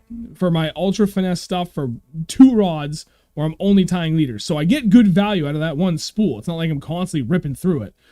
But it's kind of got like the best balance of like abrasion resistance across fluorocarbon is like pretty uniform, but I don't know, like something about that Tatsu is, it's just wicked good, even around rocks. Like I rarely ever worry about breaking off, even when I'm hung up in a rock. I remember I tied Straight that to my up, hook. up in Ontario. Yep. I think that was actually when I lost the spy bait fish. Yep. And that line, I was literally working it through rocks. Yeah. Like It's with a spy bait, and it was fine. Yep. Dude, that stuff is mint. And for what I'm talking, just leaders material, I'll use Tatsu all day long. Only for my 8-pound. But then like 10 or 12, now I'm fishing heavy duty stuff. It's not really that important to like, get your best bang for your buck for something that's still really stout, but like thinner and more supple. Like you're talking 12 to 16 foot of leaders. What I tie, like whatever, man. Just do red label and you'll be fine. Yeah. Or Brazix, but red label is like it just works. Yeah. If you're just getting into using floral as leader or just using floral in general, I'd just go red label. Yep. Nina, sorry, getting back to the questions here. I've been using spinning reels for years. A friend of mine is pushing me to start using a bait caster for better control. Is it ever really worth it to switch? Cast one a few times and not pretty. Yeah, it depends on what you're doing. Okay, this is our first time using a bait caster. Yep. Buy cheap line. Really cheap line. If you want to switch, one of the things I always told friends, right, when they're making that switch, start with something heavy, like even 1 ounce. And you've got 2 different things. You've got a dial on the side. Actually, want to hand me that big Super Duty? Thank you. So you've got, it depends, right? Because there's a couple different styles, but for the most part, most of them have a setting here for your brakes. Some of them you have to open up the face, and there's like little switches. You I don't know how to explain them, but there's things inside where you pop them out, and that's each one you pop out is an additional brake, right? So in this case, you start with this, go somewhere like kind of in the middle. For your first time, you're going to do this, and then on this side, on the handle side, you have your spool speed adjuster, like this barrel. So how fast this can spin freely on its own, not casting. The spool itself is dictated by that little twisty knob there. 1 ounce weight, crank it down. So when you're just standing there and you click the button to engage it to let it free spool, and you take your hand completely away, that weight falls slow, like that, real slow. Go in your driveway or your yard, pitch it. Like go buy the cheapest 1 ounce jig you can find, cut the hook point off, and just lob it in the yard. Or just tie weight onto it. Yep, anything you find, but about 1 ounce, even 3/4 of an ounce would be better because you don't want to go too far away from like what the majority of your baits are likely going to be, right? And just practice in the yard. Start heavy, and then as you get more comfortable, heave it a little harder and a little harder. Like now you got all this kind of locked down with a 1 ounce weight. It gets kind of easy to huck a 1 ounce weight like 100 feet. Okay, back everything off a little bit. Now try and go for like 150 feet. Now go from 1 ounce to 3/4 ounce. Repeat the process. I've told that to I don't know how many people, and the process of learning, and learning a bait caster and casting smoothly and making that work using that process, like the speed with which everybody has done it has varied, but it's usually like way quicker than it sounds. Like you're not going to be spending a week with a 1 ounce and then 2 week, another week with the 3/4 and so on. It's probably going to be like an hour or two. Right. You should be all right. It's trust me. I mean, we works. still backlash all the time. It's gonna happen. It always does. 10 times a day, every day. Oh yeah, Jesus, dude. Like you're throwing a 1 ounce or a half ounce or 1/4 ounce or whatever, usually with the lighter stuff. Right. And you're whipping that thing, and that spool's trying to go, and the bait slows down, and the wind is going, and it's just like, and you're like, oh, son of a bitch. But to answer your question, like when the specific question of is it really worth it to switch? It depends on what you want to do. Like just straight retrieving baits, that's where I think you're better off with a bait caster. I will fucking die on this hill. You do not need a bait caster for everything. No, you don't. You do not. I don't care what anybody says. You can make a spinning reel work for literally everything. You just need to change the rod you're using and what line you're using for the bait. Period. And I'll die on that hill. Some things may become more comfortable with a bait caster, but I don't know. Spinning rod is pretty freaking comfortable. Right, and coming down to like that final like that nail in the coffin point of necessity. Is there any necessity for anything for a bait caster? No, not really. Not really. I mean, depending. I mean, not necessity, but I would be caught dead throwing this on a spinning rod unless I had like a deep sea setup, pretty much. Right. Well, I mean, that's the thing. As long as you have a big enough reel for it, but you can do more power with a bait caster. Yeah.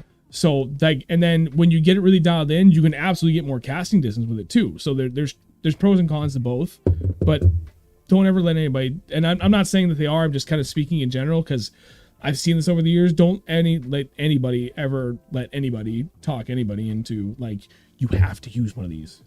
It's garbage. I gotta back way up. Jesus, we are falling way behind. This is good though. Brian Harris. Hey guys, sorry I'm late. As a punishment, I will write 100 times I will not use Guggen baits. Okay. So, no, this isn't bad. I'm actually Kristen has some Guggen baits. I really have nothing against it. So, she had the Bandito bug. Okay. That thing Yep. looks amazing. It really does. It really does. And You're welcome, Nina. I kind of want to buy a bag of them. So get them. Who gives a shit, man? Like we sit here and we joke and we talk shit, but at the end of the day, if it works, it works. Who gives a Dude, damn? they look good. And I actually threw the rattling Ned. That Those are legit. I threw that. That thing rattles like crazy. Yeah. It sounds really good. Isn't that what she got her PB on? I'm pretty sure it was. It might have been. Oh, we'll find out. I'm gonna have to ask her. Ryan, I'm so sorry, buddy. I hope you're still here. I want to back up. 10 pound braid to 10 pound leader or larger leader. I do that 10 to 10, but I also do 10 to 12, which why would you do that, Sean? You're going with heavier. I got that text from chat. What did you say? No, I didn't. 10 to 10, like you can even go 10 to 15. And here's the thing. It's not the power, it's the abrasion resistance. Like if you know you're fishing, we'll say Great Lakes or Lake Champlain, a lot of zebra mussels up there, right? And those things will shred your line. So you can go 10 pound braid to a 15 pound leader. Your braid's not really doing anything. You're going to set your drag accordingly so that it's 10 pound, but you're getting that added benefit of 15 pound on your leader because you're fishing around either a ton of rocks, and it could be different kind of rock too. Like I know Vermont has like a lot of slate, a little bit sharper than say like the more rounded, smoother kind of granite of New Hampshire, which isn't always necessarily true, but like slate typically has those like hard 90 edges. Like it's pretty ugly. So like even though I got 10 pound braid, I'll tie on 12, 15 pound fluorocarbon leaders if I'm fishing around like heavy duty rocks. Ha! Kristen, I was right. PB Smallies on the Rattling Ned. Yes. Hi, Kristen. Hey. I had a great time the other night. The other day, sorry. So, buddy, I really still hope you hear that I answered your question in time before you bailed. But yeah, like 10 to 10 is ideal, but kind of do whatever that you're comfortable with and it works.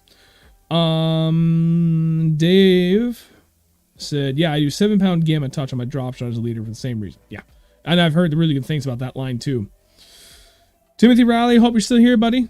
Welcome.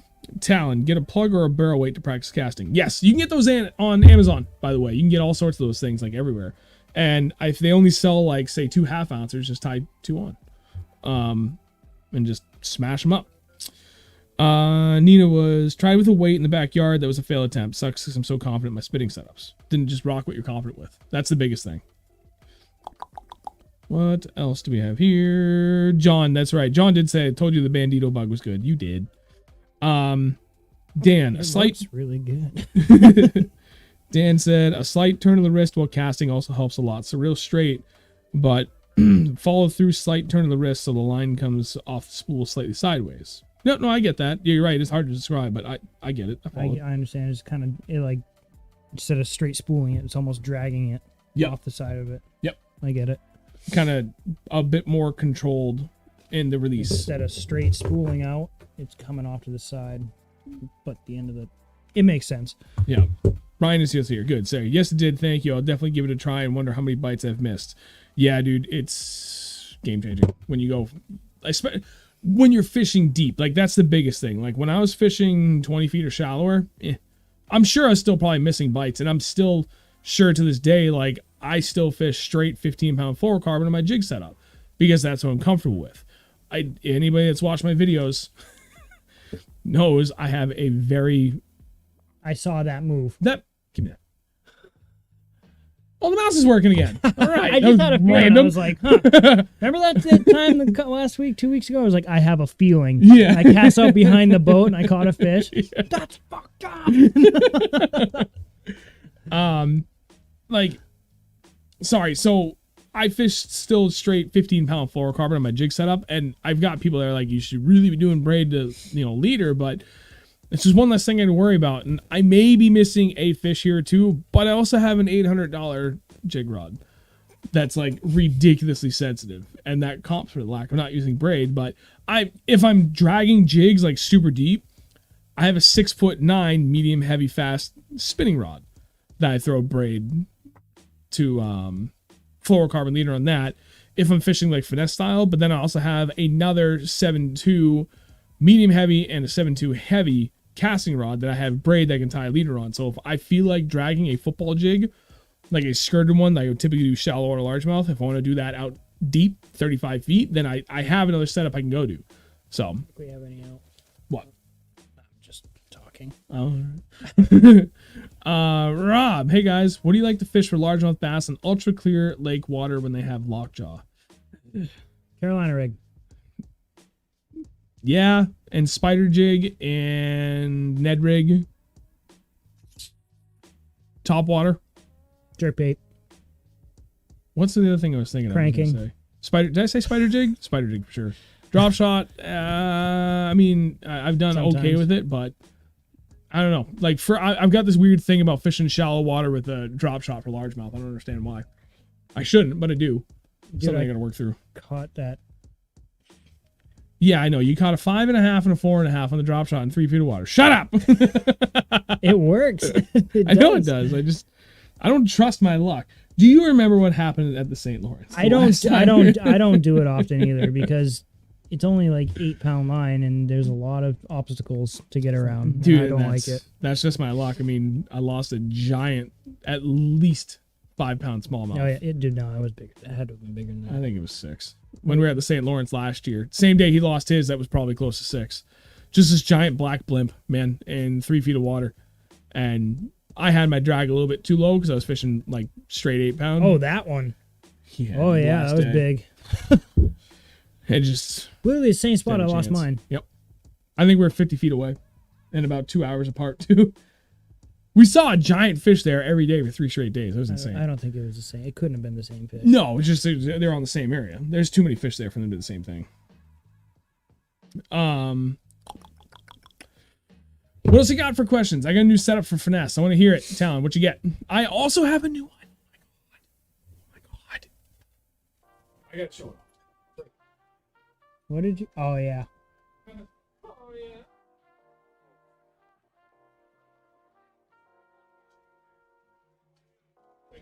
Oh. Oh yeah. Am I getting one of those? Same deal. Just different blank. Different blank. You're good.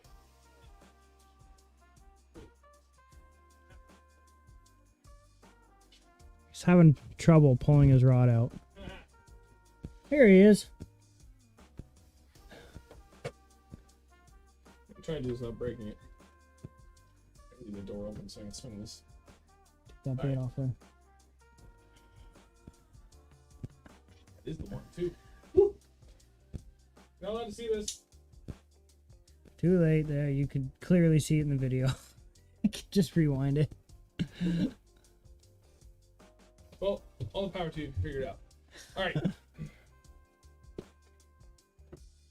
That is my new pride and joy. It is an NRX, North Fork Composites X-Ray blank, 7.2 medium light with a Team Lose Custom Pro Speed Spin 4000 series reel, 10-pound Daiwa J braid to 8-pound Tatsu and carbon fiber reel seats. I don't know how well you can see that. All Wicked Custom Rods rod that I just got last weekend. Already put a bunch of fish in the boat in this thing. This thing is stupid. The rod alone, fully built, was 2.3 ounces, I think. 2.1, I thought. It's 2.1 or 2.3. It's friggin' light. Right, and that's like that's the rod fully built too. That's not Like just the rod blank. The rod blank alone was only 1.5 ounces. Justin, you're not wrong. You're not wrong, buddy. You're not wrong at all. But I'll get to it. So the rod blank alone was 1.5 ounces, fully built. Guides wrapped the whole 9 yards, and it's got Fuji SIC titanium guides on it. Yeah, 2.1 or 2.3 ounces. I thought it was 2.1. You might be right. I think it's 2.1. And then my reel, I think, is 9 ounces. So, like, the whole thing said and done, rod, reel, line, I think it only weighs 13 ounces. And it's a 7.2. It's very light. Thing's insane. It's nuts. But there's 2 things I live for. I love the name that you have for him in your phone. Hey, Ryan. So, like, there's 2 different things I like to do, right? Jigs and drop shot. Like, when I, like, specifically for largemouth, I have a jig tied on, ice out to ice in. I literally do not go fishing without a jig. It is tied on every single time I've gone fishing for the last 10 years. I live for a jig. So, that's why I have essentially what is, like, retail, a $1,000 setup. It took me a long time to get to that, but it's a completely custom-built rod from Dragon Custom Tackle, plus a, the heck is it? The Lose Hyper Mag, which is like a $300 reel, but it's an 8.3 to 1 ratio. It's a 5.5 ounce reel. Like the whole thing, my whole jig rod lined with a 3/4 ounce jig was like 12 ounces. The thing's stupid. It's also on an extra X-ray thing. But I live for jig fishing. That was an easy thing for me to invest in. Plus, I bust my ass at my job, my career, so I have the money. Same deal with the drop shot rod, working with custom rods. I live for drop shot when I fish for smallmouth. That was an easy decision. Helped that some things were on sale, but regardless, like, dude, that thing is worth its weight in gold. And that's why the 4000 series reel, because I can do 2 different things with that, Tom. One, I like to fish deep anyway. It helps with casting distance because that larger spool diameter allows the line to come off a little bit more freely. So light line, thin line diameter, bigger spool face, you can bomb really light things. And it can double as like an ultra finesse rod. So if I don't want to drop shot for whatever reason, say Ned rig or spy baits or something like that, if he lets you use that, and not me, Ryan, we can't be friends. Ryan, if you're listening, I can't. I'm not going to take that from you. Because if I lose that... Do you know which one that is? I know exactly what it is. Yeah. I remember he told me about when he was doing that with them. I was like, that's awesome.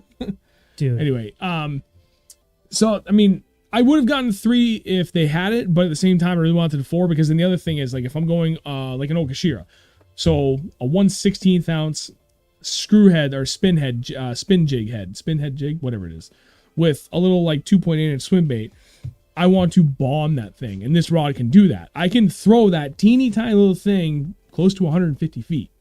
So that's why I like the 4000 series reel, because I can do that. I'll have I'll have my 7.2 drop shot rod and a 7.3 ultra finesse setup with another 4000 series reel that I think I'm going to throw 8-pound braid on and go 8 and 6-pound floor on that for like an ultra finesse setup, because that's what I want to do.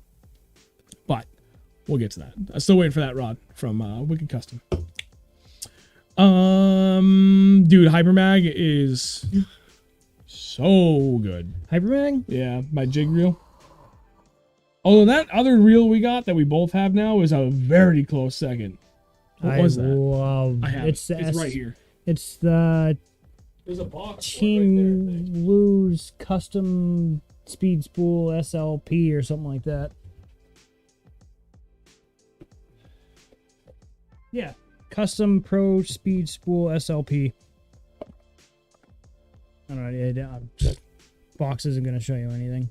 But I got mine. You might have yours in the same 8.3. Yep. No, I just realized I left mine in the boat. Oh, it's an 8.3 to 1 ratio. Oopsie. Thing is buttery smooth. Oh, I love that reel. Very low profile, it's really light. Teeny tiny. Yep. But it still holds a good amount of line on it. Thing's mint. Love it. Watching you live, handsome devil. Oh, hey, Ryan. Ryan, we miss you. I'm fishing Sunday Saturday. You're fishing. I didn't say that out loud on Sunday. I may have tips for you, Ryan. I'll get to you after the stream, buddy. Thanks. What's we got? Holy crap, there's a lot of people watching. I can't take that bait from you. I will. I'm still trying to get one from Colby, but I gotta wait for a drop. Dude, I was in the middle of a 2-hour long interview when they dropped those baits, and I missed out. And I was so upset. And I texted him after. He was like, "Did you get one?" I was like, "No." I was probably I drooling. was busy. Probably drooling. That was so sad. I'll get one eventually, though. You can say on the stream. Let Alan know, too. Oh, okay. So Ryan's going to fish Sunapee on a Saturday for a tournament. He wants any tips. Ryan, I will give you all the tips. Nobody else. Just the tips. Ryan, you guys ever thought of creating your own club or a get-together? Kinda. For an event, like a tournament. The idea kind of came up. We talked about it last year.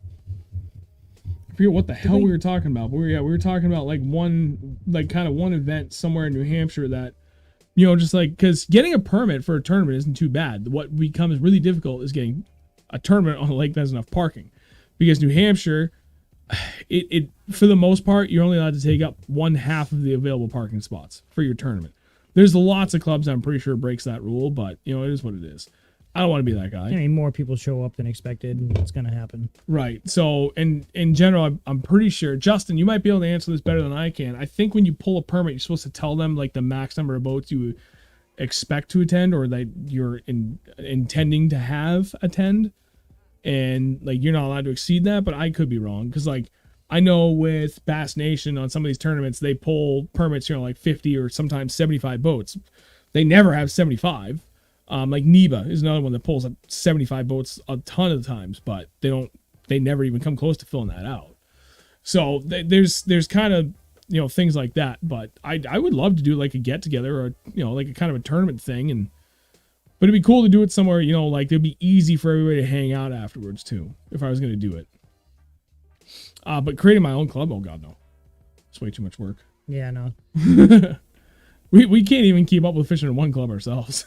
Seriously, really. Which one do you want to do? Right. Which one do you want to fish this weekend? Dude, I think like 3 years in a row I brought, we should do a club. And then once it comes to the spring, I'm like, nah, fuck that. Let's just go fun fish. Just go pick up tournaments randomly here and there. We got one this weekend too, so. Yeah. Dan, Newfound next weekend. How do you think it will be? I don't know, man. It's getting really close to it being like the really most difficult like time of the year for there. That place, like when it's a true midsummer pattern, I haven't figured it out yet.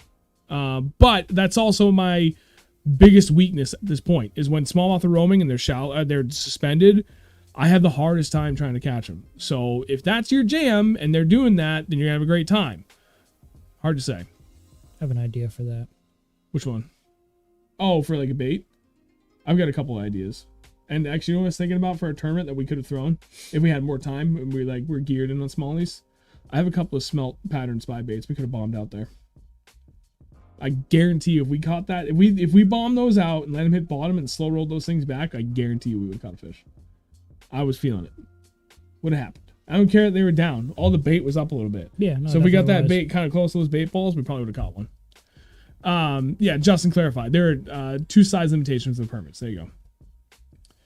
Hammer time. Open tourney at my honey hole next weekend. Blown out. Oof, that sucks, dude. We still need to get up there. I don't want to make that happen, but I also hear that those places, your honey holes up there, are rather slammed midsummer. So I don't know. I want to come up, and I know I'm coming up in the fall, like after Labor Day. We're not even going to be in New Hampshire, dude. Like, wait, where is it? Oh, wait. First weekend of September for the rest of the year, we won't even be in New Hampshire. We're going everywhere else, and it's gonna be great. Yeah, the fall is fun. It really is. Just to see, the fall is great. Daniel asked, stealth jackhammer on sale at Tackle Warehouse. Is $11.99 a good deal? Yeah. Yep. I haven't thrown the stealth, but whatever. It's the jackhammer. Yeah, just get it, dude. Yeah, I think it just has a clear blade on it. Yeah. Bryson, how would you target smallies in those mud bottom grassier lakes when there's a limited hard cover or structure? Oh, now that is a good question. What? How would you target smallies in those mud bottom grassier lakes? It was limited hard cover structure. So when there's, dude, if it's, I don't know. I can't answer that because we don't have any lakes like that with limited structure and cover. Actually, Justin might be better suited to answer this. We kind of do. I mean, there's one pond, small lake I can think of that has that. but I haven't really figured them out there. No, yeah, that's a very specific scenario that we rarely run into here in New Hampshire. There's so much structure here, All over New England. all over. Yeah, It's really it's hard to either find a rock spot where there piles, isn't. timber, Or just good vegetation. or just I can't think of a single pond where we've been to that we haven't had those. At least one of those three. Sorry, dude. Justin, I would say, would probably be best versed to answer that because the river is well stacked with smallies, and I know that there's stretches of it where it has stuff like that. He knows a few lakes like that too. Interesting. Yeah, there's not many places like that around us that don't have something for us. So, interesting. That damn now Square underspin. I mean, where I'm thinking, Square Bill caught Actually, shit. all the smallies that I caught out of there. So, Which place are you thinking of? down the road from home base. Oh yeah. Oh, you know what? That's about the only example I can think of. That's There's what I was very thinking. limited structure. They're open. Yeah. There Okay. is structure in there, but it's sparse. If I was going It's in there, along either one shoreline, and then there's another spot, but that's about it. I would do the same as you. I would go squarebill. I would also probably do chatterbait and spinnerbait, and I would do a lot of topwater. I would rely heavily on moving baits, and if not that, and they were feeding down, I would try a weightless fluke. So I could kind of work at best of both worlds, right? Like it'll hit the bottom and they'll see it, but then you can quit it, it'll kind of snap, and then fall back down and nestle down on top of all the stuff on the bottom, whatever's there. So that's how I would tackle it, but no idea how well it would work. Oh yeah, hammer time. No, I don't want that. Say if you like camper sailing it the whole day. Yeah, no, I'm good. Ryan's Outdoors also said I can't get out in the fall with deer season. Well, never even tried too many hobbies. Yeah, I know hunting friends that the same deal, man. There's a lot of overlapping good times of the year. Yep, you're already here it comes. The fall is so good for bass fishing, and I got deer coming up, and it's gonna be a long fall for him. Justin actually said we're pretty in line with those two answers. So hey, we're learning. Look at that. We stumbled onto the right answers. yeah. I mean, I only caught smallies out of that place with, well, a shiner on a tip up, and square bill. Yep. So. John asked, any luck with the spinnerbait yet? No. Yep. Screw you. He has. I haven't. But I'm feeling good for this Sunday. Weather conditions are looking pretty ideal, specifically for this body of water, that I'm actually feeling really good about whipping a spinnerbait out. So Rocky Ledge is going to get some workout. So Bryson did follow up saying, only really consistent success I've had in those conditions: spinnerbait, jerkbait, and spook. Yeah. I like it. Fishing slow is an issue. Yeah, that's big time. Justin Woodall also depends on forage. Yep. Mike, Quebec. You ever been to Quebec? He said I love Quebec. Quebec. I thought it was Quebec. Queerback. Quebec. Queer.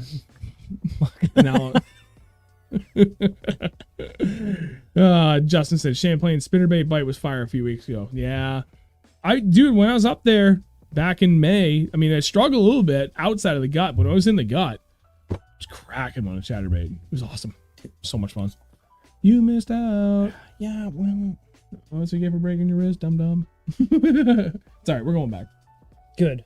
We're gonna do day trips soon here anyway. Just waiting for all the tournaments to kind of get over with. They just got hammered by the elites. You're gonna have all the, local guys that are up there hammering it. Oh, the elites were just there. Let's see how we can do too. And just Hey, that get was us beat to last year death. and the year before. Actually, no. No, 2 years ago. we didn't plan our- Last year was like, freaking elites were here. Right? Yeah, we didn't plan our vacation specifically to be No, we didn't. after the elites because we wanted it to. That was the only time we could actually go both Right. times. I So wish we could go before them. I know. Well, maybe next year. I was going to try to this year, but then the other part is all the locals that do the tournaments too. So it's like, dude, as soon as that place opens up, the open season there, it's kind of a joke. Yeah. Yeah, Justin, yeah, gut was that was so much fun. Rob, if giant largemouth are hanging out under docks but you can't see, What would be your approach to those fish in clear water, and what kind of baits and colors would you use? How do you know there's giant largemouth hanging out under there to throw baits at them? Right. There's one. There's step one. You step should two. always think there's big fish underneath docks. I already know what you're gonna say, but what are you gonna throw? Me? Yeah. Jig. Jig. What's your number 2? Or Texas rig. Number 3? And a dock. Rat. Jesus, you didn't say Senko in any of those. Fuck Senkos. Do I ever throw those? No, but it's something that I think we should kind of go back to, especially for dock fishing. I know. It's really a good thing to have on. It's so easy to skip with a spinning rod. Dude, like when you just get a little wacky rig, 6-inch Senko with an O-ring on there, and you just slide on that thing, and it skips right up. You can slide that thing. I mean, we've legitimately skipped it 30 feet. Like from the moment it touches water till it stops, 30 plus feet. Mm-hmm. So it's like, but that, I don't know, to me, I could be underselling it, overselling it. It's really not that hard. It takes very little practice, in my opinion, to at least get a decent skip down with a Senko.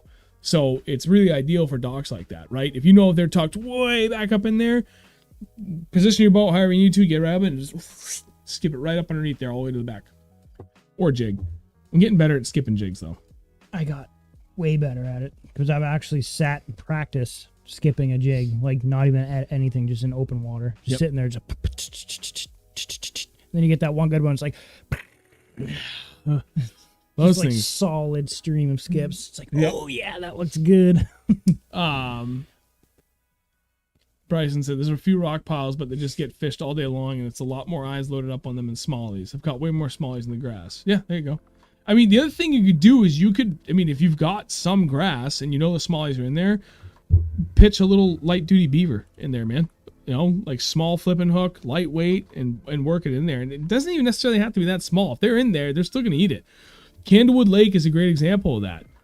We were just talking about that guy, Mark, earlier. I'm pretty sure it would have been Candlewood. And I don't mind speaking about that lake because it's such a well-known lake and everybody knows it's really good. Anybody in this region knows it's killer good for working the grass, even for smallmouth. Like, there's deep water there. When we were there at the end of the year, we were pulling fish out of 35, 40 feet. I think the one I got was 40, about 40 feet. But even in the middle of the summer, like, they'll be up in that grass in 5 or 6 feet of water. It's one of the, Champlain and Candlewood have always been told are one of the only 2 lakes, like, really where you can go in one cast, pitch in a bait in 5 feet of grass and pull out a 6-pound largemouth, and immediately turn around and pitch in that same bait in the same hole and pull out a 5-pound smallmouth. Like, it's just that place is an anomaly. But like that's what I would suggest. If you got good grass, man, give it a shot. Fishing mode. Interested, Sean, in making a vacation trip with you guys next year. That can be arranged. Yeah, it could be arranged. I don't care who goes as long as everybody's got money. Just don't back out. You show up. And if you're interested in either cooking or, showering the chef with compliments for my cooking, smash patties That's all are good. bomb, Dude. by the way. Dude. Dude. Smash patties are the best patties. They're so good. That's awesome. John's, back in my day, I could skip a Senko quarter-mile. Damn right. I skip a Senko over the mountains. Don't get close enough to see them in this first step. Yeah, that's true. Yeah, most of the time, don't get too close to the structure you're fishing if you know there's shallow water largemouth. But not all the time. There's still plenty of instances where you could be literally right on top of them. They're still going to bite. But yeah, for the most part, just play it. Always better safe than sorry, as far back as you can manage and still fish it. Henry, Sean, next time you're going to do nighttime fishing, throw a spinnerbait with a huge Colorado blade. This might build confidence. Got it. One moment, please. Did I leave that in here or is that in the boat? I don't know. Yeah, it's in the boat. So He had one tied on. Yeah, last time we went night fishing, I already tied one. I thought I had my spinnerbait box in the house. It's in my boat. I think it's sweet. I already own a couple of giant Colorado spinnerbaits, but I just bought 2 more massive jet black Colorado spinnerbaits for night fishing. So I'm geared up. Oh, He's coming. What's that? Fishing mode is coming, by the way. He's coming with us. Fishing mode is coming. Fishing mode, we're going to help pay for you to come. So that way, that's, wow, phrasing. He's gay. No. Stop it. He's married. Dude, if Dude. we get him and DJ to come, we have one of them on God. breakfast and one of them on dinner, and they can swap off on lunch duty. DJ gets breakfast. You would actually finally gain weight for once in your life. DJ does get breakfast. That's an absolute automatic. I don't know if I will. No, Ted the tapeworm is doing damage. Anyway, speaking of nighttime baits, though, right now. I haven't eaten since lunch. You should have gotten food. You had time. Oh, so sorry. Off topic. My boss brought me to in a ride in his new car. The muscle car? Mm-hmm. Oh, it's like a 70-something Challenger. That must have been fun. Oh, it's so nice. Ryan also said, I like throwing a creature bait on a 1/8 ounce jig head. What your ideal setup? I usually just run 17-pound fluoro, which is heavy and don't get too much distance out of it. Might try braid like you said. Yeah, a little baby creature bait on a light duty jig head. Brain's fun. Try big brain plays. That would be another ideal one for braid to fluoro leader. Like that's mint. All right, I mean, at this point we've gotten like well off the rails of topics here, but like in general, it was gonna be just like a tournament recap and then just kind of like shoot the shit kind of night anyway. So right, well, and that's the thing that I like to do. Like, you know, I want to have at least a minimal amount of structure to topics for the night, but I enjoy the fact that we have flexibility. That as we talk about something and it elicits a question from somebody, that in turn elicits like another layer of depth for questions from that, and we can continue to elaborate on that. And like I'm 110% okay with that. You know, as long as we're still on point for getting the gist of the topics covered that I want to cover for the night, then I'm happy. And I don't care that it goes off the rail towards the end. You know, as long as you guys have questions and you know you guys are here, I don't care. I don't care what happens. You know, I'm happy with this. It's fun. So we got the gist of it done the first hour. The next hour was just like covering every variation of question for like everything else we talked about tonight. Yeah. And the chat just like went off, which is great. That's what I like to see. The fact that you guys are engaged just as much as we are. Yeah, but there's only half of you that like this so far. What's going on here? Slackers. John, have you guys tried those Booyah covert spinnerbait made by Jason Christie? I have not. I haven't either. I'm a Rocky Ledge guy. I did try a Booyah one last year, but I don't know if it was one of those. I have no idea. I don't think I own it anymore. When I first started using spinnerbaits, I bought a bunch of those and Strike Kings and War Eagles. But now it's just a Rocky Ledge and some custom ones, which I don't have any more of those in here. Brian, are you at liberty to say when you're fishing the tournament this weekend? Where? Yeah, Pawtuckaway Lake. That one's a very well-known place. The tournament's already full, so yeah, it's all good. It's in Pawtuckaway. I don't even think we're gonna record on this because it's supposed to rain all day, and I've only got 2 setups that I can like reliably set up in the rain. But if it's gonna like downpour all day, now we're towing the line, and then I can't have audio because I don't trust my mics to not get waterlogged. And I mean, the mic setup alone is $150 each, so like I don't even know if we're gonna record. But yeah, that's the plan for Sunday. We're going to Pawtuckaway. It should be good. Hammer time. What bait are you most particular about modifying out of the box? Shit. Frog. Yeah. Trimming the legs. I gotta agree with him for sure. I usually trim one side a little shorter than the other, so it walks better. Yeah, I remember learning that years ago. I forget where the hell I read that from, but yeah, that's always the thing I always read too. Trim one a little bit shorter, but typically all those skirted legs come in a little too long. So I trim it back like a half an inch or so, but then take the other one, trim it back like almost another half an inch beyond that. So half inch, 1 inch. And that helps to be able to really walk it a little bit better. I wonder if DJ went to sleep early. So say he's a frog master. I'd love to hear what his opinion is on that too. Other than that, I really don't doctor any baits other than soft plastics with adding different colors to them, like dyes and stuff. Yeah. Woods and Weeds Outdoors. Who has the bigger PB smallmouth between you two? Ha! We're tied. Literally tied. And we both did it at the same damn lake 2 weeks apart. Yep. Maybe 3 weeks.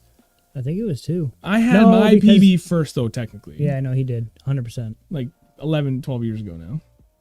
No, 9 or 10 years ago. I forget. But yeah, we both have 5 pounds even. Wait, is that mouse still working? There it is. We already went way by. No. Come on. Ooh. Scroll up just a smidge. Oh, back down. Okay, never mind. We're good. Dan, Pawtuckaway was good last weekend. Nice. That's what I like to hear. Did he record in the rain? You have a night tournament on Pawtucket next Saturday? Nice, dude. That'd be fun. John, you don't trim your skirt and weed guard your jigs? Oh, well, okay. I guess sometimes it's, yeah. The brush guard, yeah. Yeah. Sometimes. Depending on where I'm fishing and if, yeah. Yeah, if I know I'm going after more smallmouth, then I will absolutely trim back the brush guard a little bit. And actually, it depends on what jig I get. Like, Beast Coast is really good. The brush guard and the majority of their jigs is actually okay in that sense, where it's not, like, so rugged that a light bite isn't going to get past it. Like, I rarely miss fish on my Beast Coast jigs. Yeah, they work very well. Yeah, so I don't trim those. Anybody else's, more often than not, I'm both cutting back the length of it a little bit, and I'll cut out like a third of the strands in there, just to ease it up a little bit. Split rings on spooks? I change out hooks on them, but not the split rings. The hooks are usually garbage on them. Yeah. And then bend the frog hooks out of hair? No. I go for a softer frog. I've never done that. If you have to bend your hooks out on a frog, you need a softer frog. I would agree with that. Or wait a little bit longer before your hook set. Yeah. But I've never felt like I needed to bend out my frog hooks. Must be a chore too, depending on what frog you get, because those hooks are pretty stout. Yeah. Yeah, man. I mean, it's been 2 hours at this point. I will let you guys get in your parting thoughts here over the next few minutes, and then we'll wrap this up at a reasonable hour, because sneeze again. We both had a very long week, and it's going to be a very long weekend, but it's going to be a good one. I'm sorry. Starting running out of steam myself. I'm also trying to cut back on caffeine, so it's kind of all working against me here. I've literally been running on caffeine for the last couple days. You'd be proud of me. You know what I had today? One coffee and one 12-ounce Monster, instead of 2 coffees and 2 16-ounce Monsters. I've had 3 coffees and 2 Monsters just today. Jesus. I needed it after yesterday. It's enough to put down an elephant. I think I had 3 coffees yesterday and 3 Monsters, maybe 4 Monsters yesterday. And tomorrow you're going to double all that. Yep. Definitely. Oh, Chris. That's interesting.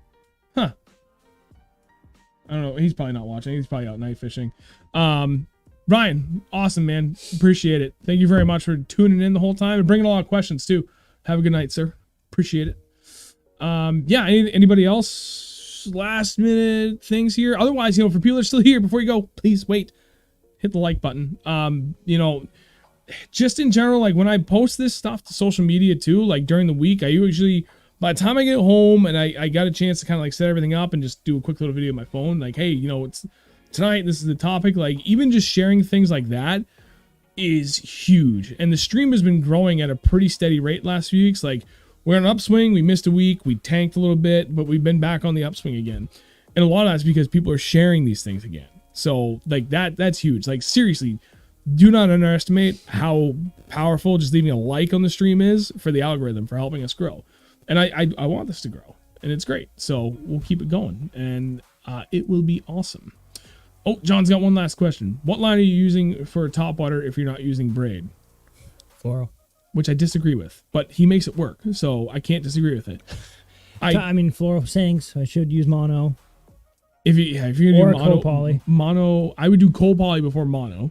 But either way, if you're gonna do that, I would do like 25 pounds, something really heavy, like heavy duty. So hopefully it stays up, because depending on what kind of top wire you're using, like if you're doing a wake bait, it doesn't really matter if your line sinks a little bit between you and it. It's gonna pull the nose down a little bit, but it's still gonna wake the way you want it to.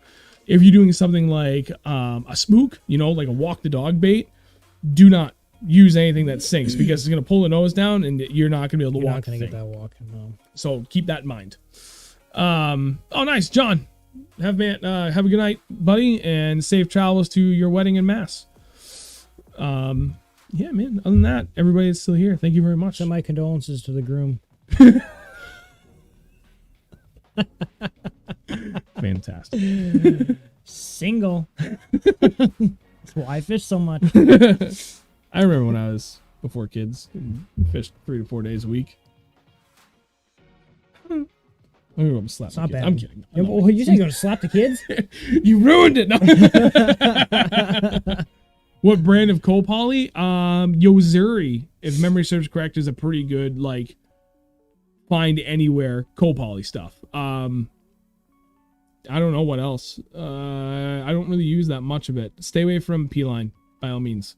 I know some people like it. I know more people that hate it than like it, so kind of look around like that. But I'm pretty sure Yozuri, Yozuri. Give that a look. Yozuri. Yozuri. Nina, good luck on the caffeine decrease. I'm a teacher and the kids have been kicking my butt all week. Multiple coffees a day and PM fishing. Yeah, that'll do it. I mean, I work. Well, I drive 90 miles a day for work, which is going to lead into Hunter's question about my Tundra. And I'm up early. So I've been relying way too heavily on caffeine lately, and I got to get rid of it. It's too much. Sorry, bumped you. Ow! Oh no! Look at this. It's what, you play broken soccer? now. Get out. Which way? That way? I don't even care. Hunter, off topic, but how many miles do you have under the Tundra? I have a 2006 Toyota Tundra Crew Max. I think by the end of this weekend, I'll finally crack 180,000 miles on it. And I bought it with 31,000. It's not bad. But the last job I just had and this new job, dude, I am racking up the miles on this thing. Mm-hmm. Big time. Because now I'm doing just to get to my job and back. Never mind, like, go out for lunch, go out for a coffee, go pick up my kids afterwards, we go run errands, like just work. I'm doing 90 miles a day. It's adding up fast. I do 2. Yeah. 1 to work, 1 home. No, it's got to be 2 each way. No. It's not 1 mile. Let's wait for How far do we live? How far do I live from the mile away? It's not literally a mile away, you jerk. I've clocked it. Get out of here. It's about From a what? mile and a half. Still 3 I miles. swear to God. I swear to God. Oh, Talon, I'm going to make you feel really bad. You have a 2010 Tundra with extended cab, 17-ish miles per gallon on the highway. All right? My truck is the 4.7 liter V8. I don't know what they had. No back truck. there. Like, empty truck, just me, driving to work. I average 11 miles per gallon. Dude, it's bad. My truck is better than that. Oh, it's terrible. It's absolutely abysmal. When I tow my boat, granted, I'm towing my boat and I'm doing 75, 80 on the My highway. truck's twice the size of yours. I know. It sucks. It's terrible. It literally does not matter what truck I get when I go to buy a new truck. Any truck I get, even just the newer Tundra, I automatically win on fuel mileage. And I get at least about another 100 more horsepower and torque than I already have on my truck now. Damn. That's how bad my truck is, dude. It's terrible. I forgot what I was going to say. Maybe I shouldn't buy a Toyota then. Well, the newer ones Just aren't as kidding. bad. The newer ones aren't as Toyotas are bad. amazing. I've had 2 Toyotas and I love both of them. Yep. We'll see though. I don't know what I'm gonna get next. Probably a 2021 Phoenix 21 PHX. I don't know. I actually was looking at boats yesterday. I'm not even joking. So a kid I work with has a TRD Pro. yeah, I see Have you it. seen that? I The white have. one? Oh. Yeah, she's a beaut. I He think it's really said everything's for sale for a price. nice. I don't want a white Tundra though. It looks so good though. No, I don't want white. I want gunmetal gray. I'm boring. Yeah, true. But that's what I've always wanted. I never got it. Hammer time. That's like a free truck. You should do it. Yeah, I know, dude. It's pretty bad. My RAM is 12. Dang. Yeah. So, Mike, when I go to look at a boat, I'm 95% certain it'll be a 21 footer. Might still stick with a 20. Depends on the hull. But I want the aircraft carrier. Whatever I get from my next boat is going to be like, I'm ordering it. I'm getting exactly what I want. There will be zero compromises. Whole 9 yards. Brian, your truck always has a boat in the back, so Yeah. that might be the problem. Nice. Doug's also got a 2012 Ram. I got an old truck, man. 2006, but still looks good. I mean, it's seriously, legit. You can vouch for me. My truck looks better than, Brand new. it looks pretty goddamn Literally good. brand. Like this rat is out of the package, brand new, about 2 hours and 15 minutes ago, and his truck looks newer than this. I take good care of my vehicle. I convinced myself when I bought it that I was going to have a new truck like 2 or 3 years after, but I was already in the habit of always taking really good care. Like, dude, I had shit boxes when I was a kid. When I was a teenager, I had the shittiest shit boxes you've ever seen. My wife is really, really fond of remembering the turd. I had a 1980-something Chevy Celebrity. It had bullet hole decals all over it, and the whole headliner dripped out, so it was like all the gross foam. And I rode that for 2 years. So when I finally got a decent car, I was like, hell yeah, I'm proud of this. And I just always kept it clean. And when I got my truck, I was like, yep, I'm gonna do the same thing. It's a little bit harder when you keep up with, dirt launches everywhere. We get it pretty filthy, but I just take it to the car wash and I vacuum it often. Just looks pretty damn good. Mm-hmm. That's all it takes, dude. Just take it to the car wash. Don't talk to me about micro scratches too. That's the stupidest thing ever. About what? People don't take it to a cloth car wash because of micro scratches. That, Dude, it's not even a real thing. Micro swirls. Who cares? It's called swirls. And I used to detail cars for a living. You're not, even if you buff a car and polish it and everything under the sun, you're still gonna get swirls eventually. Yep. And it doesn't matter. I'd rather have swirls, which So you buy a can black only truck, see when black you're car. this close to it versus rust. So don't buy, Frank said, don't buy a new boat, man. Those prices are insane. No. I'm not going to buy one anytime soon. I got to wait. Mike said the aircraft carrier is all I ever really see. Dude, I'm going to do it. That's what's going to happen. That was an aircraft carrier. Like a Ranger. Like just giant front deck that carries wide all the way to the tip. Oh, boat. Okay. Yeah, Gotcha. I want a boat that, like, my next boat's gonna be something that we can run out and like pretty much all that crap we were Newfound that day without even batting an eye. Just We weren't batting an eye. no, we weren't. But now we really can't bat an eye. Like, wee! Oh shit! Okay, that's scary. Down bubble, 30 degree. Yeah, 3-degree down bubble. Here we go. Dude, we were 3 degrees below something. Dude, it was bad. It was great though. It was funny because we didn't die, so it was good.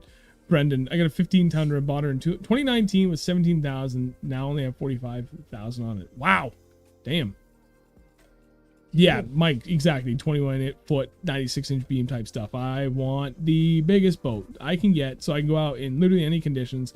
And I'll still stuff that giant boat in a 40-acre pond if I feel like it. I don't care. Mm-hmm. If she fits, she sends. Something like that. She floats.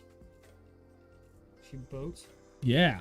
Boats and hoes. Boats and hose, boats and hose. I think your wife 922. can hear me. Probably. Is that her walking? That's probably the dog. Like, where's everybody? I'm ready for bed. My old man dog. Okay, it's 10:15. This has been a great night, everybody, but now is a good time to wrap it up because we're both dead tired and hungry. So thank everybody very much for watching. I hope this was entertaining and educational. If it was one or the other, it's okay. But more than anything, for those that were here earlier for the tournament stuff, I really hope a lot of what we had to share was educational for you guys as well. And especially when we expanded on a lot of these other like topics as the night went on. So would love to hear comments down below in the chat after the fact, or whenever people watch this. So otherwise, thank you all very much. Talon, Hammer, Gordy, Tom, Mike, Fishing Mode, Brendan, everybody, thank you all very much. Andrew, send it off. I'm gonna kill it. Good night. Go to bed. All right. Like always, next week we'll be here doing the same thing. Hope to see you guys again. We will see you next week.